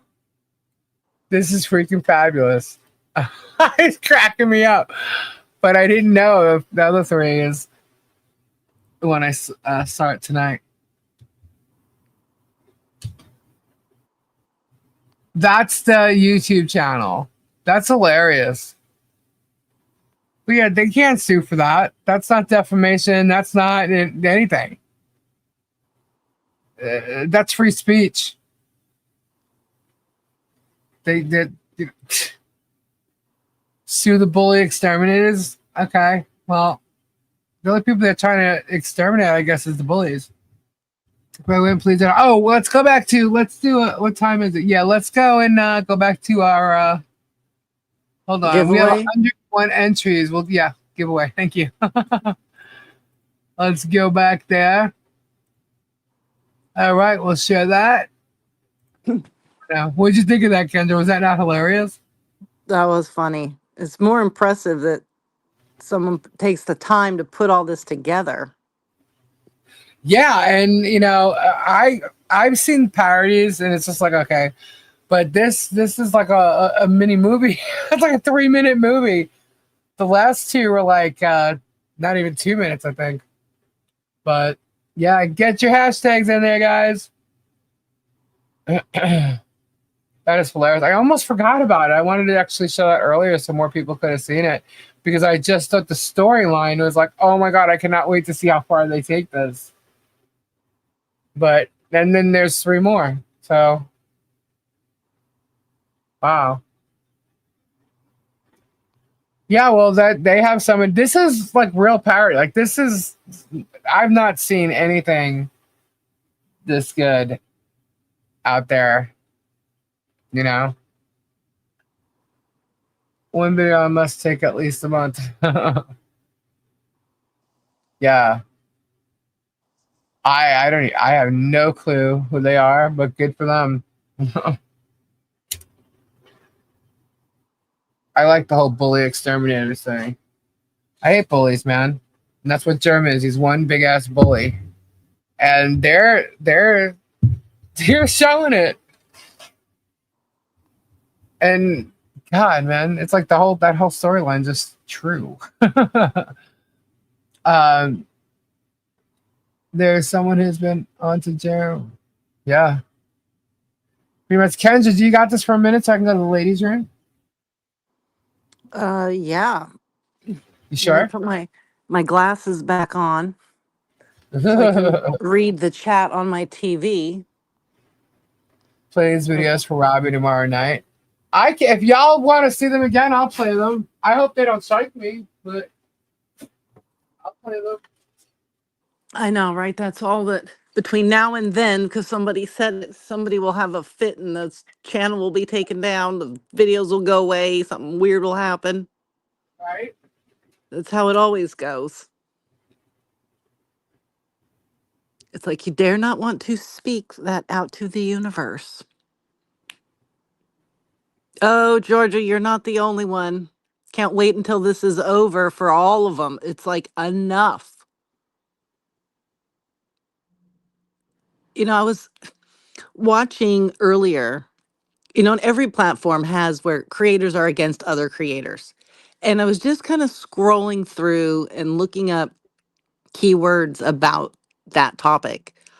The sheer amount of content that is nothing but creators fighting with each other over God knows what is astronomical. And they're just in it to make their own fucking paychecks, picking on people at a horrible level. Also, they can make a buck. I'm against that. I feel like if you're gonna be a creator yourself. Come up with your own bullshit. Don't pick on anybody else. It's unnecessary.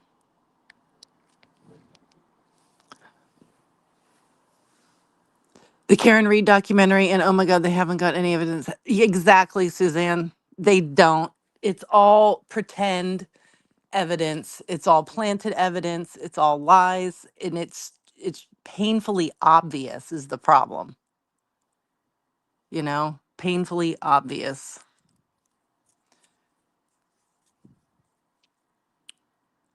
Oh, they're trying to say Lisa made them? Oh, okay. Well, what if Lisa isn't that creative? Maybe she don't know how to do such programs as that.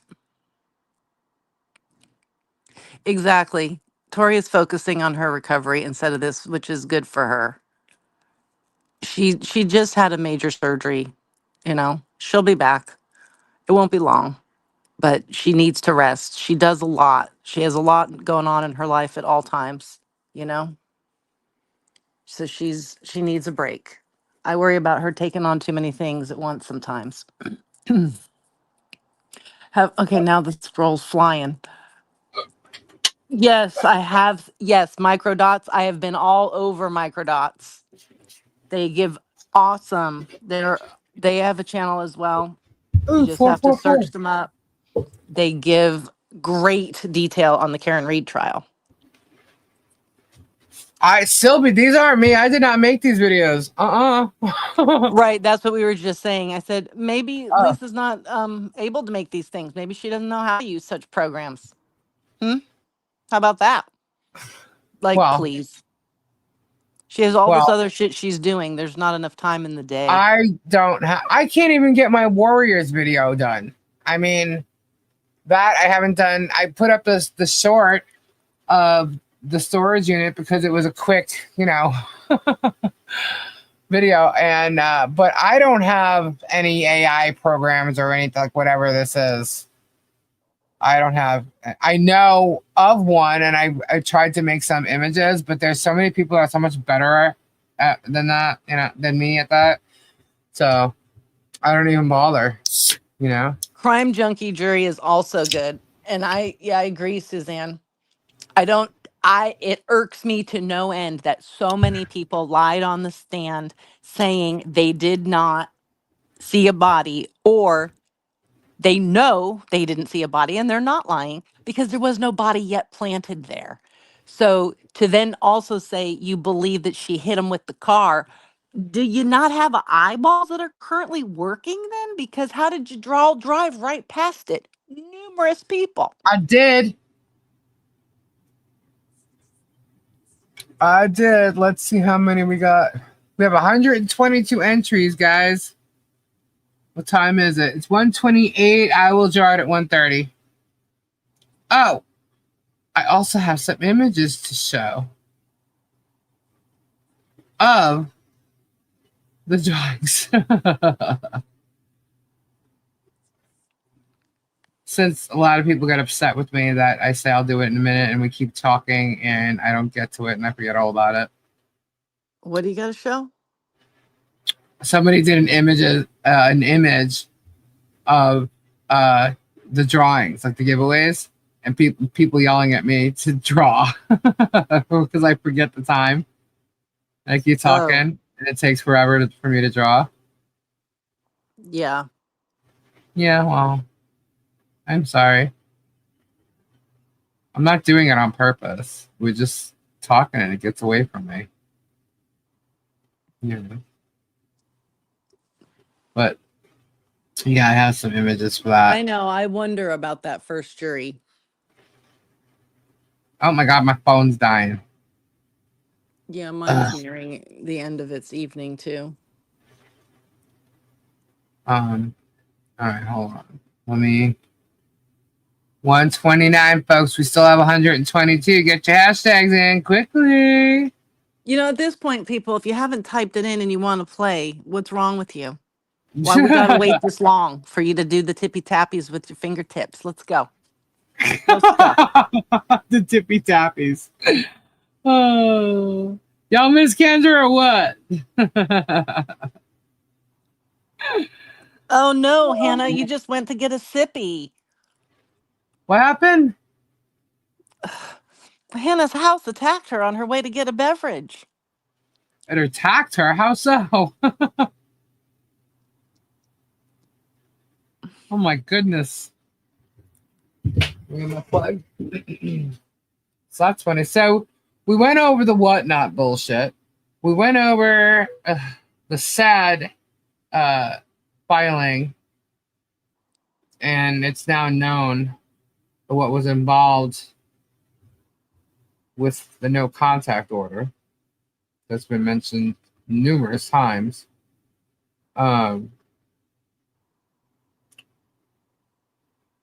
I did, I never wanted to share that and talk about it, but everybody is, so I figured we'll do You didn't it right. miss anything, Tammy. That's what it is exactly. It's BS. You know what, Jennifer? Don't be all sucking up now. No. I'm ignoring you. All right. I'm going to draw 126. Let me just take a peek. Is anybody still putting entries in? We got 125. That's 126, actually. It's 131 now. No, it's not. Yes, it is. That is the time. No, I'm talking about the number of entries, silly. 127. Get it in there. All right. I'm getting ready to draw. Here we go. Here we go. Oh my gosh, Gary, Christy, Momo, Kim, Hannah, Fuzzy Dice, Okimi, 19, Jennifer W, Gary, Will, Jack, China, Rebecca Edwards. Nice. Congratulations, Rebecca. Whoop, whoop. Here we go. Awesome, awesome, awesome. Very cool. Congratulations. Why isn't it not showing on my YouTube? My YouTube, where is it? Yeah, the YouTube lagged there. Yeah, there is. That's where it was showing 120. See, it says entries 127. The YouTube That's really what I was just looking at. jumped. Rebecca Edwards. Awesome. Congratulations, hon. I believe I have your address, right? If not, send it to me. Make sure I have it. I should. Good night, Crimson. Good night, Crimson. Good night. Good night. How many tonight? We have just one giveaway tonight. One giveaway. It's good night time for most of us. Yeah. I know. I don't know how they could retry her. It was such bullshit. It should have never happened in the first place, let alone 2 times. Crazy. I will be throwing the pillows at the ladies tonight on the loser couch being mothers. Aww.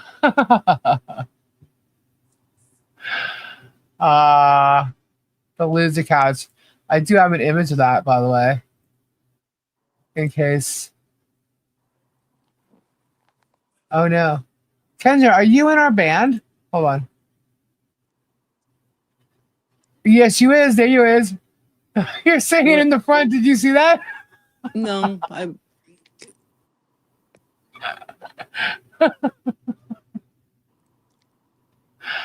We got a band.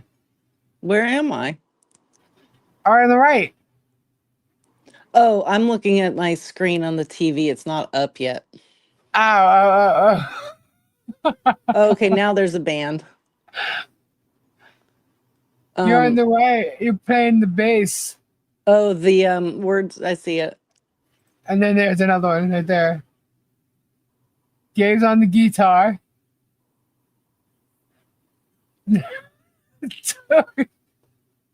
Robbie's on the keyboard. That's hilarious. Oh man. There's Gabe. Oh, there he is. And here's our ship. We're all going on a ship. The USS Palomar. And that's the Now VIP room. Oh my gosh.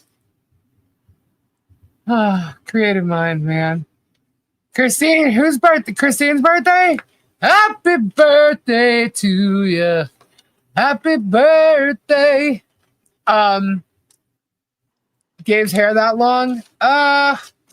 Yeah, it actually is. It is that long. Mine's longer though. Oh God. No, not well. It is longer than his. I didn't mean it that way. I meant mine in the image. Mine's longer on the drums. I'm playing the drums. If you didn't notice, Kendra. I noticed. I just got home from my date. I didn't know what was going. Oh, how was your date, Francis? I hope you had a good time. Good night, Okie. I'm gonna have to jet here. Oh, okay, I know. All right. It is getting late, guys. So it's 1:30. I got some stuff to finish up here. We'll be back tomorrow night. I'll definitely be back tomorrow night. Because, it's Sunday night drama night. And can you imagine the spins that are going to be happening tomorrow?